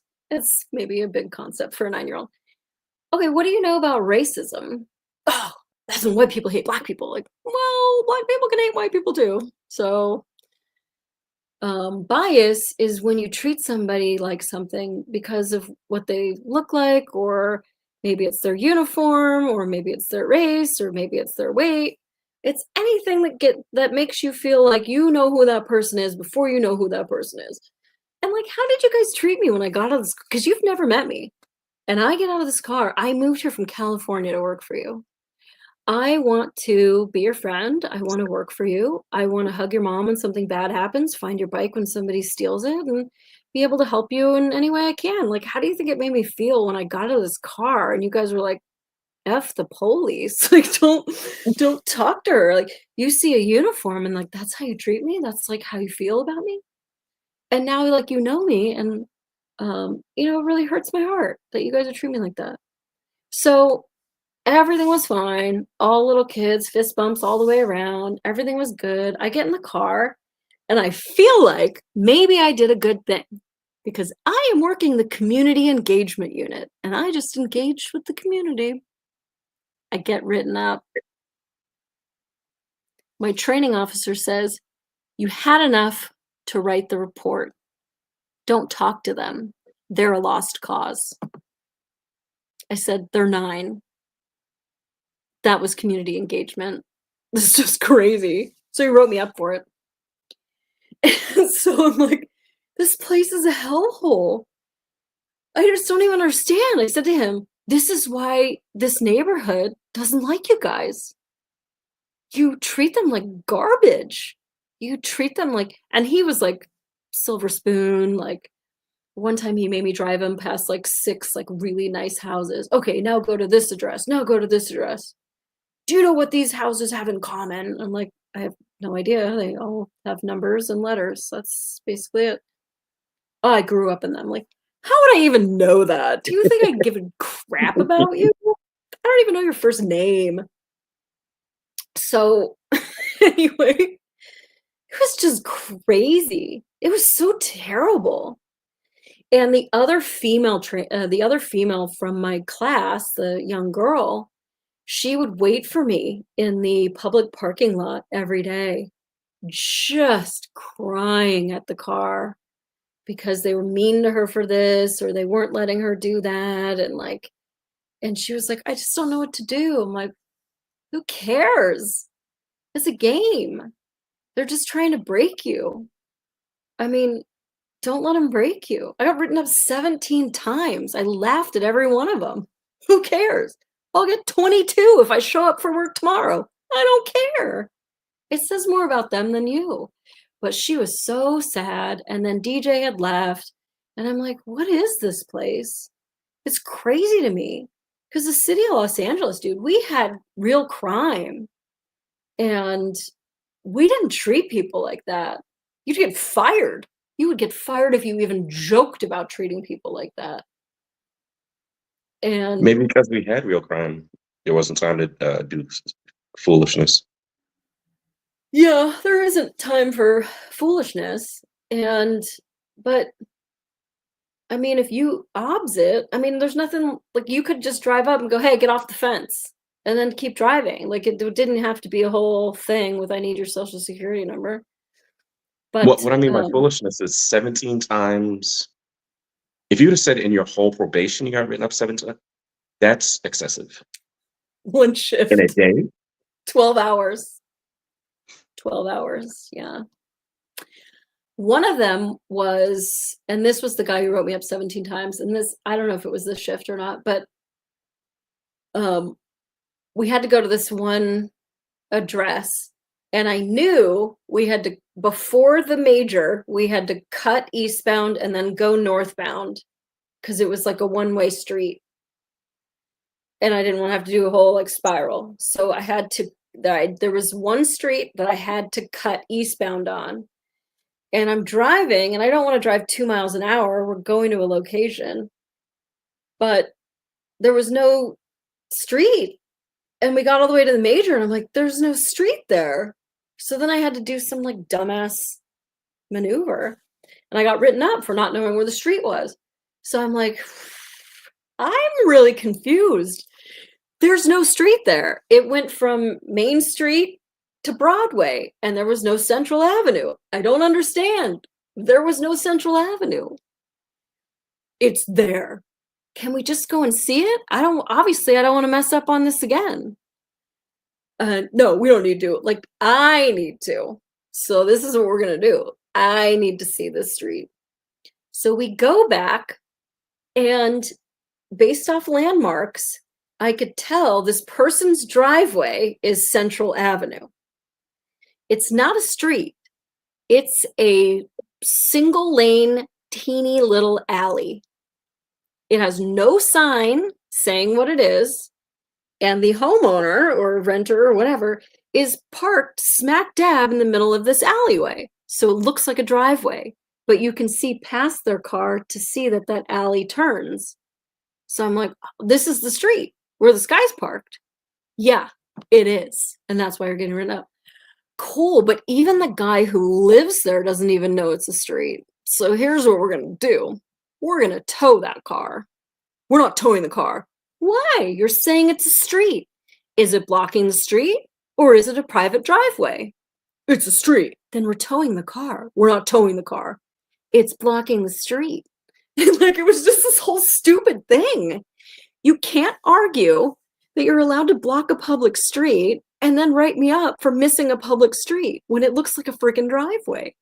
And it was just like all this stupid stuff that was just like ticky-tacky. Do I need to, like, are people going through that? I don't know. Maybe they don't. Maybe they're just so used to the guy parking and that they don't even try it anymore.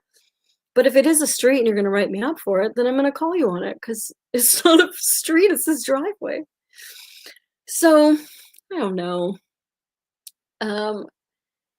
Rumble gifted subs will give you one if you post in chat. It's time limited. Just say hi. Helps the channel. Thanks, friends. Thanks, Big Hair Tsunami.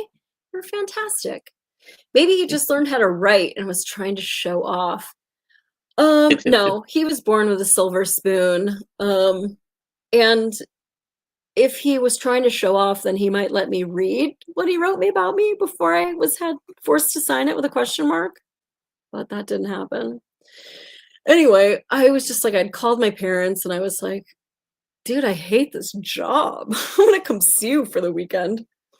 And so I came for the weekend and I was like, I'm just done. I'm just done.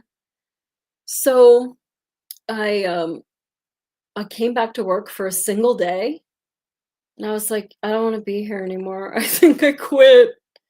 And so I had to go and talk to the deputy chief. This is where it gets a little tricky to say publicly. When we were in the academy, we met all the captains. They all lined up in this classroom at the same table that the guy was like, ladies. And each one of them told us who they were. They gave their 1 minute, 1 second. And each one of them was like more boastful than the last. Like, I worked nights for 17 and a half years and I've made approximately this many, like just the whole thing where you're like, cool, cool, cool. Yeah, you're all badasses. Great. We're peons. Thank you. Whatever. They get to the last guy. And the last guy is the only one that was self-deprecating. I really liked him. And he said, I've been here a while. I worked undercover. Oh, they kicked me out, but I learned a lot. And welcome. It was just like, cool. That guy's funny. Come to find out, this guy was an absolute soup sandwich. And they had kept promoting him up the ranks because allegedly, his wife had slept her way through the building. And there could have been a lot of divorces had information come to light. In fact, I was told, allegedly, that she was found in a bedroom closet by a wife of somebody who worked there, and there was a whole Donnybrook beating each other up and all this stuff, and that guy ended up getting a divorce or something. I don't know that to be true. I might have been the only one not in the bedroom. But what I mean to say is that apparently this guy had kind of been promoted up through the ranks because everybody was terrified to like slow him down or whatever. So this is the guy that I have to resign to.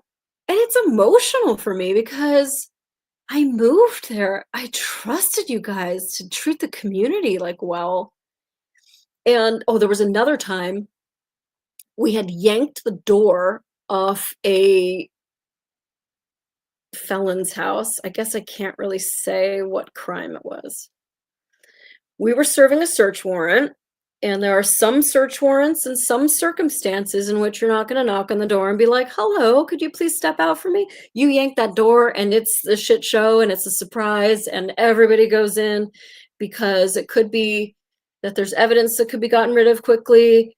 We already know that there's firearms in the house. There could be a hostage. Like there's certain reasons why sometimes when you go to a door, you don't give them any notice that you're about to come in.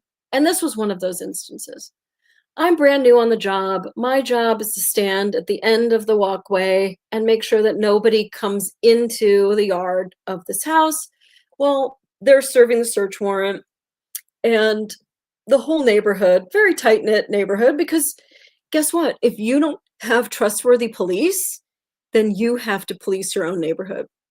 So this neighborhood was very tight-knit, and they're all yelling at me, what the hell are you doing, blah, blah, blah. Like, my whole job is just to make sure that everybody is safe. Like, you don't want to go in there right now because people will, the officers could think that you're trying to do something, and you just don't want that. So just stand out here with me, and if you have any questions about the search warrant process or whatever, I'd be happy to explain anything. What's going to happen because you ripped their door off? And I'm like, all right, well, I know you're just a nosy neighbor, but here is a business card.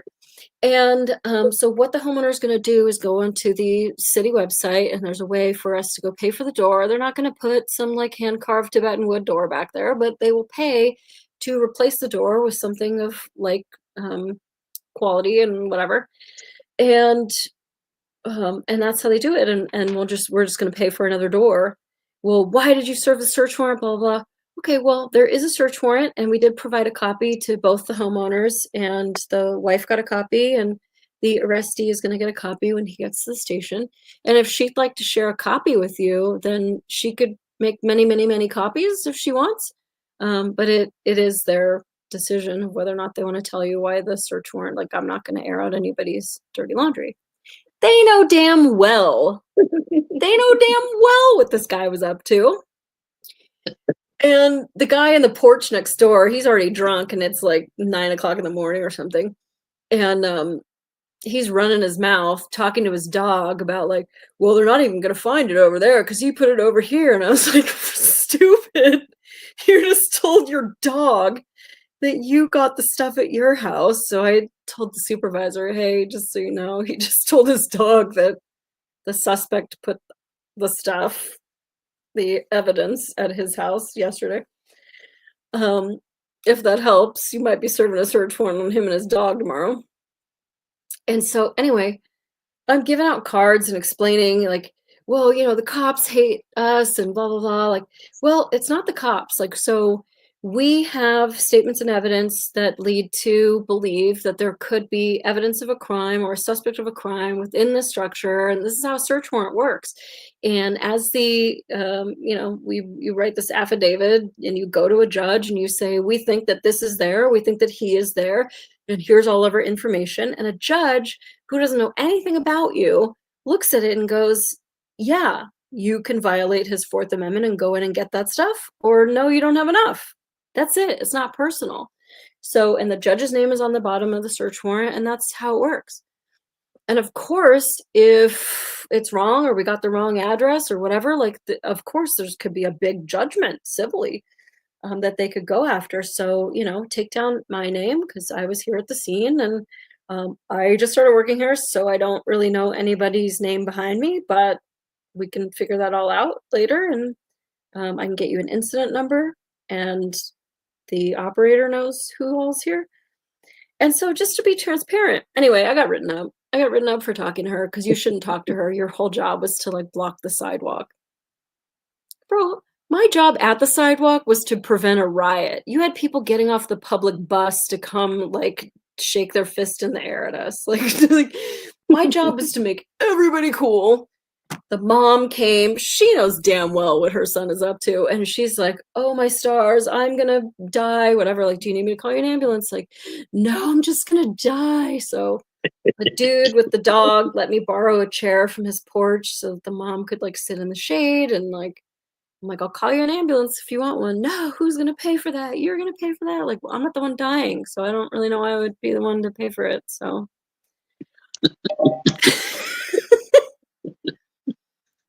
Anyway, this whole conversation, I think it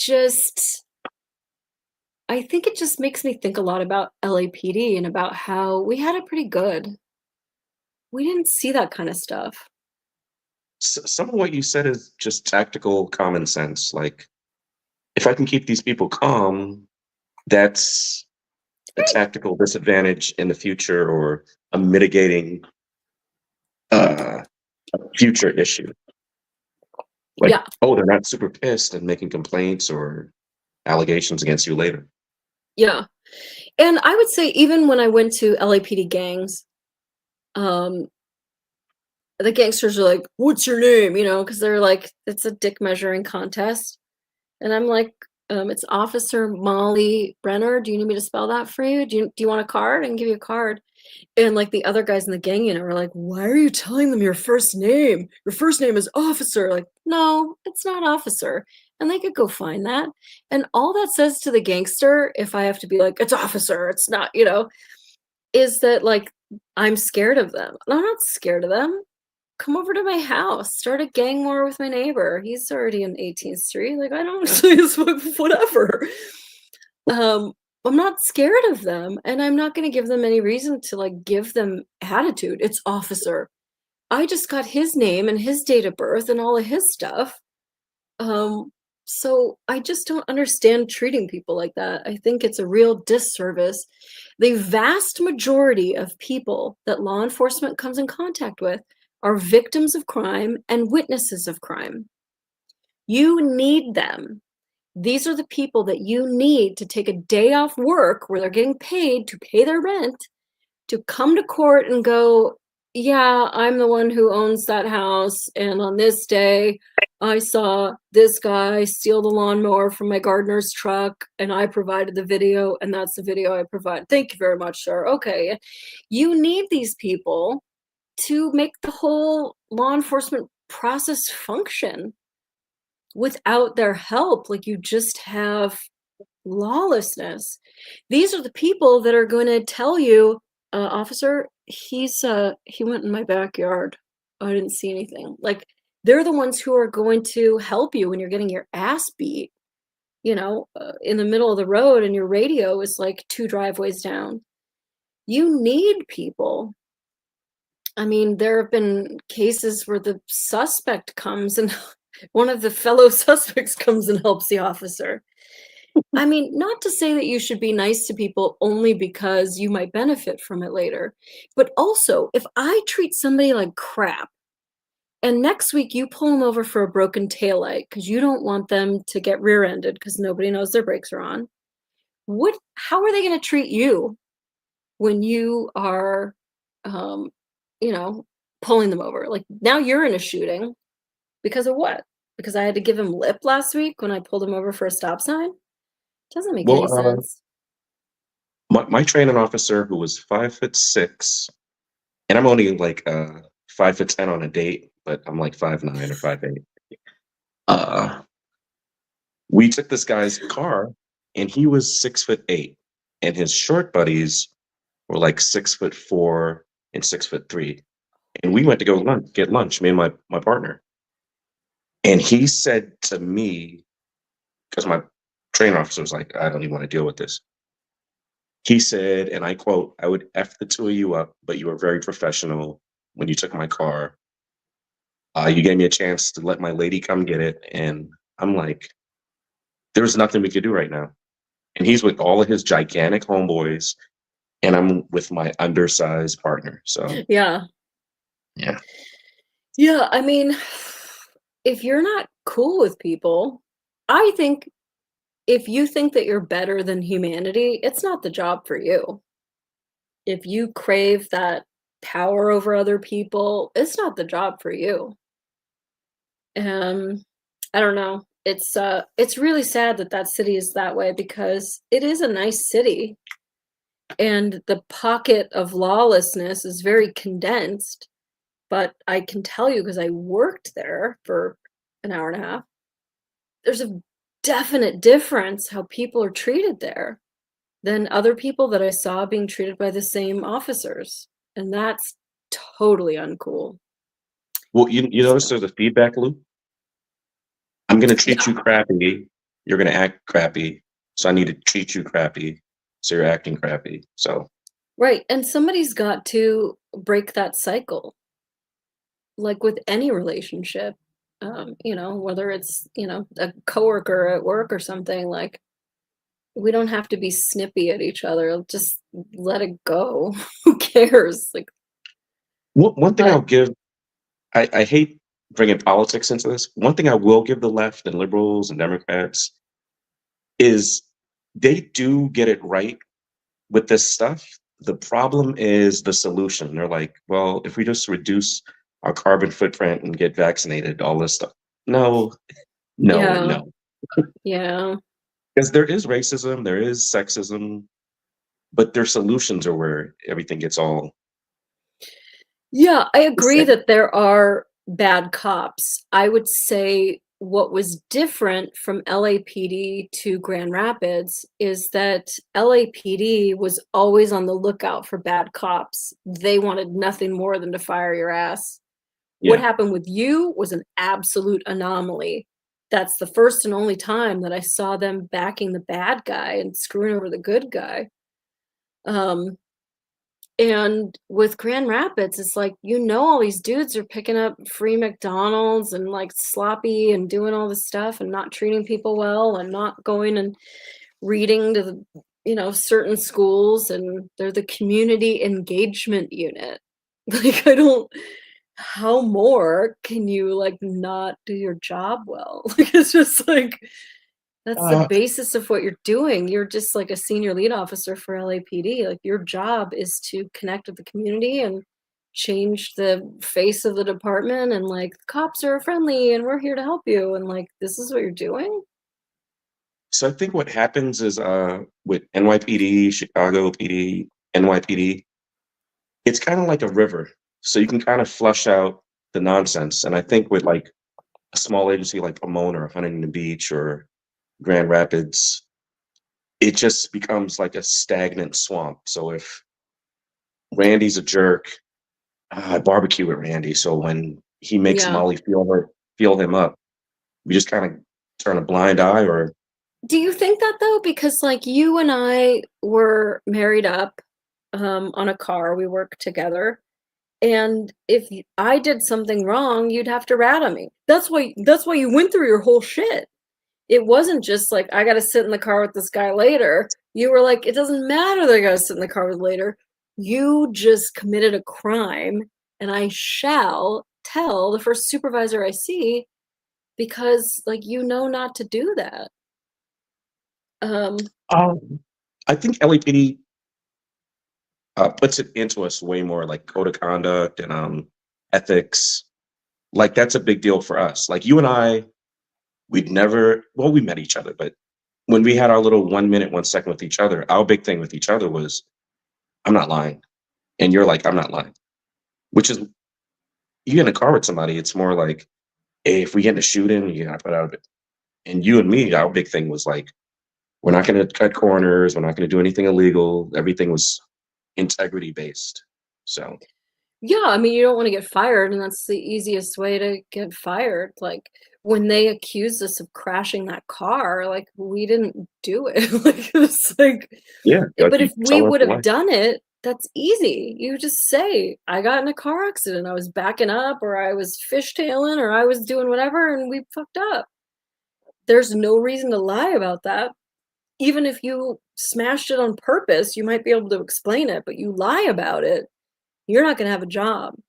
So for them Right. to come to us and insult our integrity and tell us that we crashed a car and hid it for 2.5 months, I don't know that I've ever been so pissed.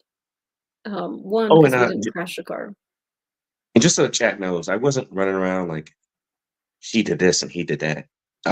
The girl that got felt up by that officer, that was a big deal. Big So if deal. anyone in the chat has a 20-year-old daughter going to the club, I'm pretty sure they don't want some cop touching up their daughter Yeah, under the for color of authority. driving with no front license plate. That's why I Right. have to grope you. Yeah. Um, yeah, that was egregious, and especially what he said to you, and I think we covered it in the last chat. Um, but you shall. And I think that's the big difference with Grand Rapids, is like, they almost laughed at how fucked they were. Ladies, just want you to know. You should never hire that little girl who's like, why do you want to be a police officer? Well, my grandpa, dad, and Uncle Joe were all police officers, so I've always been around a man in a uniform. Like, next. Like, I don't care what you have to tell the girl. Like, that's not who you want to hire. Like, she's here to suck dick. Like, no, you're not. You're not a cop. You're here to be like a groupie with a gun. That's not okay. I hope she's watching this because I was truly embarrassed for you. But yeah, it's so weird how different it was.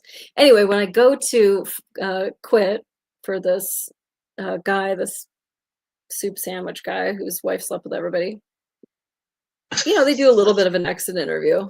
And I said, listen, I don't care. Somebody's going to take your money someday. And I guess there was a big class action lawsuit for sexual harassment against the Grand Rapids Police Department before I got there.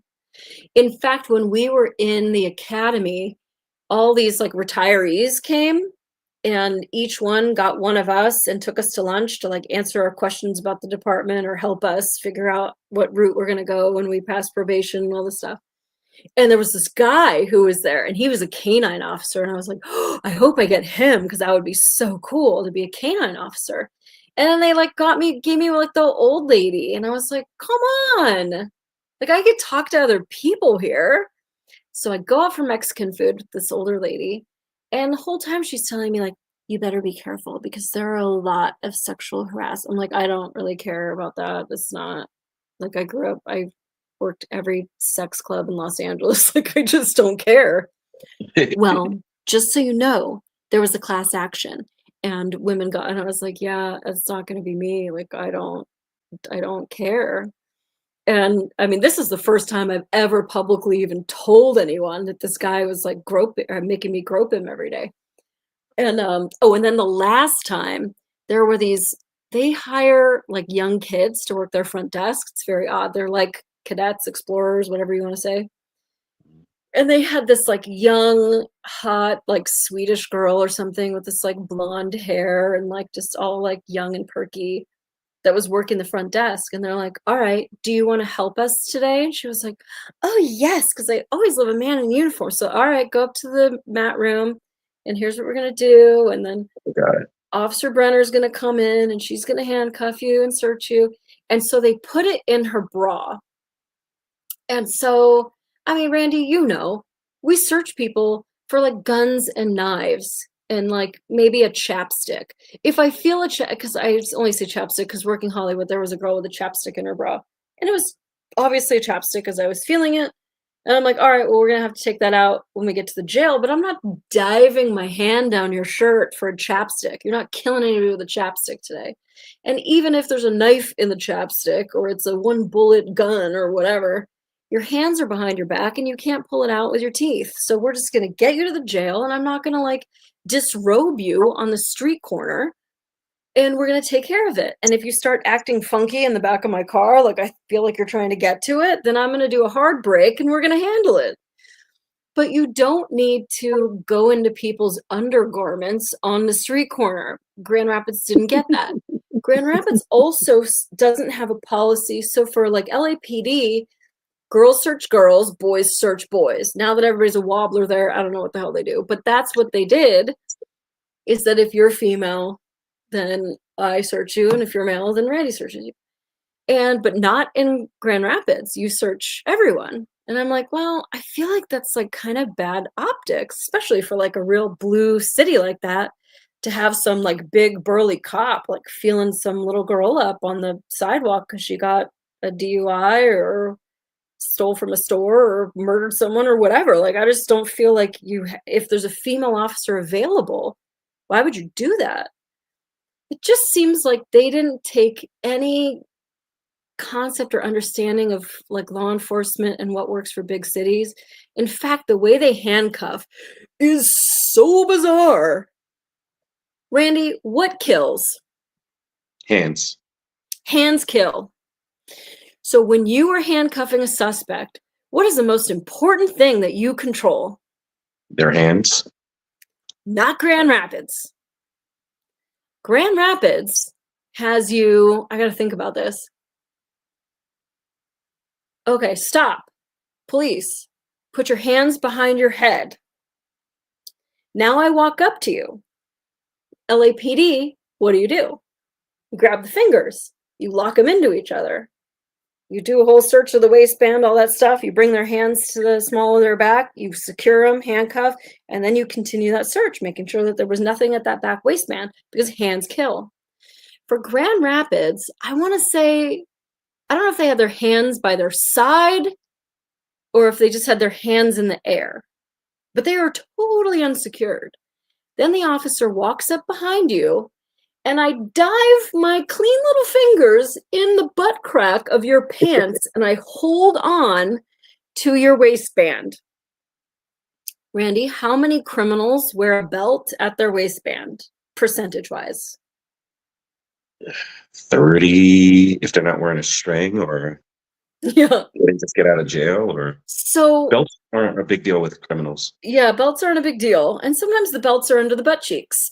And so, but here's the thing, is that these guys, when they're in the mat room and they're practicing handcuffing each other, every one of them has a belt on at their waistline. But it's like, have you I didn't arrested even. people before? What if it's a girl with a dress on? You ever arrested anybody naked? 0%. I didn't think about what you said. 0%, not 30%. 0. Yeah, they don't Everyone's wear got their belts. pants. Yeah, they Yeah, don't wear I the mean, belts, or it's hanging off their maybe if you're butts. doing like a high stakes extortion case with real estate agents or something, you might get a guy with a belt, but like typically no. The belt goes under the butt cheeks. It's to hold the pants down, not up. And like they don't wear belts. They got shoelaces or they got sweatpants or whatever. And so you're diving your hand into their butt crack to like hold onto their waistband while their hands are in their air. And you're like, dude, they're just gonna swing and elbow me and like the fight's gonna be on. And for what reason? Control the hands. I mean, that's just crazy to me. Like, I apparently you guys have never ever arrested a naked guy. Cause what do you do with him? Just put your fist up in his butt crack? Like, there's nothing to grab on a naked guy. And like, I'm sure you've arrested naked guys. I think everybody in the city of Los Angeles has arrested somebody naked at some point. It just happens. I don't know why, but it just happens. Yes, Kara, the water bottle is standing in for the butt crack. Hopefully less juicy. That's all I have to say about that. So they're like, so I'm in the academy, Randy, and these guys go, we have our own way of handcuffing. It's the Grand Rapids way.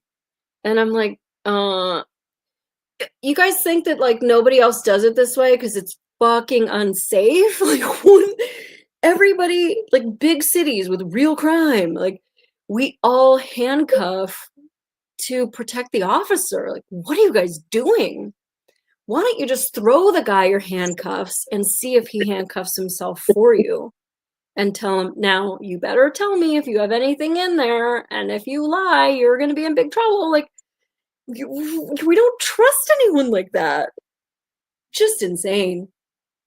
So, I mean, and there were other things that they did that were like unsafe. They would send you these like coded calls where this like family is stabbing each other and like you're going alone. Oh, but don't worry about it because you have a backup officer. Is he pulling up at the same time as me? Because they don't have 2-man cars. They only run 1-man car. And like we're just supposed to magically show up at the same time. Well, if I'm going to a hot call where the family is stabbing each other, like I'm not waiting for you around the corner. Like they're getting stabbed. I gotta go. But now it's like totally 5 against 1. And like, because the city of Grand Rapids is more concerned over the appearance of more cars driving around on this little grid of streets than having 2 people together that could handle calls together. It's totally unsafe for the officers. This is crazy. So anyway, so I tell this dude who I've got to resign to, and I was like, hey, somebody's going to take your money. And he's like, we think it's a very integral part of training. I'm like, except none of my male classmates have had to do any of this testicular remediation. So I feel like you should maybe rethink that. Because none of the guys had to go touch balls. None of my male classmates. I did call it testicular remediation when I was in his office. Anyway, he was not enthused. But like, somebody's gonna take your money. If you're only making the girls, the female recruits do that stuff, then yeah, it's not gonna end well for you when you get your next class action lawsuit. So anyway, that felt kind of good to get it off my chest because like I really believe in law enforcement. You're frozen again. I don't know if I remove you. Oh, you were frozen again. I mean, I really believe in the job. It's just not all departments are the same.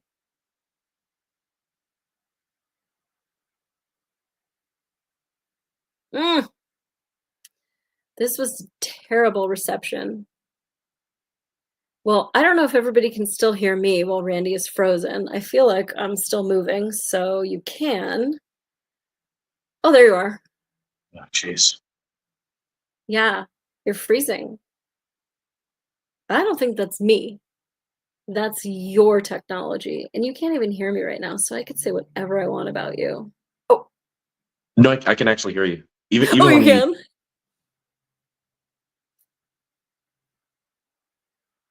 Randy. We are losing him. All right, well, while he sorts his shit up, you are good, Molly. You have not been freezing. Oh, thank you, Becky Lou. So next Friday, Randy's actually going to be back. We get him 2 weeks in a row, which I'm very excited about. But also Danielle is back. And this is going to be kind of like an odd one. We're calling it mental spring cleaning. So I've been a part of this Department of Winning Telegram and X Twitter, which is so great. And it's a really fun chat. There's really great people in there. And it's politics, it's humor, it's memes, it's camaraderie, it's community. And there's really cool people from, he's really gone. Oh, there you go. I see you. I'm back. Hi, friend. Hi, friend. Hi. Much better. Much better. It's better. So I was just talking about the Department of Winning. And it's just a good time in the chat on Telegram. If you guys use Telegram, it's DEPT of Winning, Department of Winning. And it's like celebrating all the wins that we've had recently with like flushing out all this like extra money and like really coming back to like common sense and camaraderie and community and making America great again. And so it's a good time over there. And so I fully encourage you to come over. But the weird thing is that even though we have all this winning, like a lot of people aren't feeling it right now. So many people are going through such weird stuff right now. There's a weird vortex. Like, good guys. One of our firefighters just had to quit, and like he was telling me the story, and I'm just like, oh my God. And so we're going to be talking about mental spring cleaning, about just sort of like airing out so that we can like personally win. Right now, like the country is winning, but like some of us are really struggling personally. So Danielle is so good at the like woo-woo psychology, self-help stuff. I'm good at cursing, and Randy's good at laughing at me when he's not frozen. Yes. So speaking of which, the girl who injured in a volleyball accident by a transgender is suing the Democrat Congress for not showing respect during the acknowledgements. Wow. There's just a lot going on now. But what I'll say is like, it's kind of exciting that we've all got this voice. I met this great 70-year-old lady at Taco Bell yesterday. That's where I make all my friends, at Taco Bell, by the way. And she was pissed because she's 70 and she's working DoorDash. But it's like, even though the country is winning, like a lot of us are struggling. She's 70 and she's working DoorDash. At what point should you be able to retire?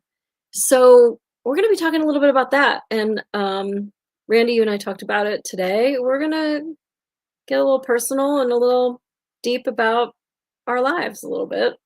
And and ways that you can pull yourself up by your bootstraps, because just because everyone around you is smiling, like, you don't have to be happy. Like, sometimes life is really shit. So we're going to talk about that and like ways to just sort of like mentally clean up and feel better about your position and how to pick yourself up when everybody around you. This is what I'm thinking about right now. I was in junior high. I had the flu back when the flu meant throwing up and a cold meant sneezing. Now it's everything is the flu. But anyway, back then the flu was throwing up and I did not feel well. And I remember the nurse called my mom and she was coming to pick me up. And I was walking so slowly to my locker because I had to get my book so I could do my homework. And I'm walking to my locker and I'm just like, oh, don't jostle my stomach. I feel so disgusting. And this girl, Christy Thompson, who looked like a supermodel anyway, she is at my locker with me and she is jumping up and down. She's like, oh my God, I hear all the water sloshing in my stomach. Can you hear it? And I'm just like, oh, please stop moving. Like, I just felt so disgusting. Please stop moving. I'm so afraid you're going to jostle me and I'm going to throw up in my locker. And I think that's kind of like where we're at with this whole like fresh, everything is going to be great. And this is going to be the golden age and everything's going to be wonderful. Like, it's not wonderful for everybody. Like, some of us need to just barely make it to our mom's car so we could go home for the day. So we're going to do a little show on that. And so that we can all win. So that little handicap bus can just dip down and let some of us aboard so that we can all ride off into the sunset. Again, you guys have made it this far. Christy Thompson, it was with a K, but thanks, Big Hair Tsunami. Please go find Christy Thompson and tell her that 700 years later, I still think about the water sloshing in her goddamn stomach. It was terrible. Terrible. Randy's channel on Rumble is Randy Agard, RandyAgard. And if you guys could go and follow him, even just for like a week, so I can get back into his channel and then I can set his channel name. Not that there's going to be somebody else that wants Randy Agard on Rumble, but it would mean a lot to him, and anything that means a lot to him would mean a lot to me. And Randy is one of my favoriteest people, even though you're frozen. Oh, no, you're not frozen now. Yay. Love you, dude. Love you. Oh, Big Hair Tsunami put the link in the chat. So if we could get 20 followers, then we can set his name, which would be really awesome. And again, happy belated birthday, Randy. Sorry about your birthday present. It's okay. We'll talk about it next week. And my anxiety, my horrible ass anxiety. I could relive your birthday present one more time. This would be great. And yeah, we're going to talk about anxiety. We can't use one of the words. Yeah, depression, Susie side. We can't say that because we're on YouTube right now. But not in like a depressed way, like helpful. Happy 64th birthday, Randy. Thank you. Big Hair Tsunami. Thank you. 64th birthday. Yes, I'm only 60. Thanks for the fun hangout, Molly, Randy, and the chat. Really? No way, 64. No, hiking cat lady. He's not 64. He's not 64. Yeah. These are not my teeth. Dude, if you pulled those out, I would be like, what? I never knew. So, all right, well, we'll let him off the hook, but thank you, everyone. Let me take off YouTube right now because we're going to play a song, and apparently those aren't allowed, so bye, YouTube. Oh my gosh, and Randy, I didn't even tell you, the last chat we did for Valentine's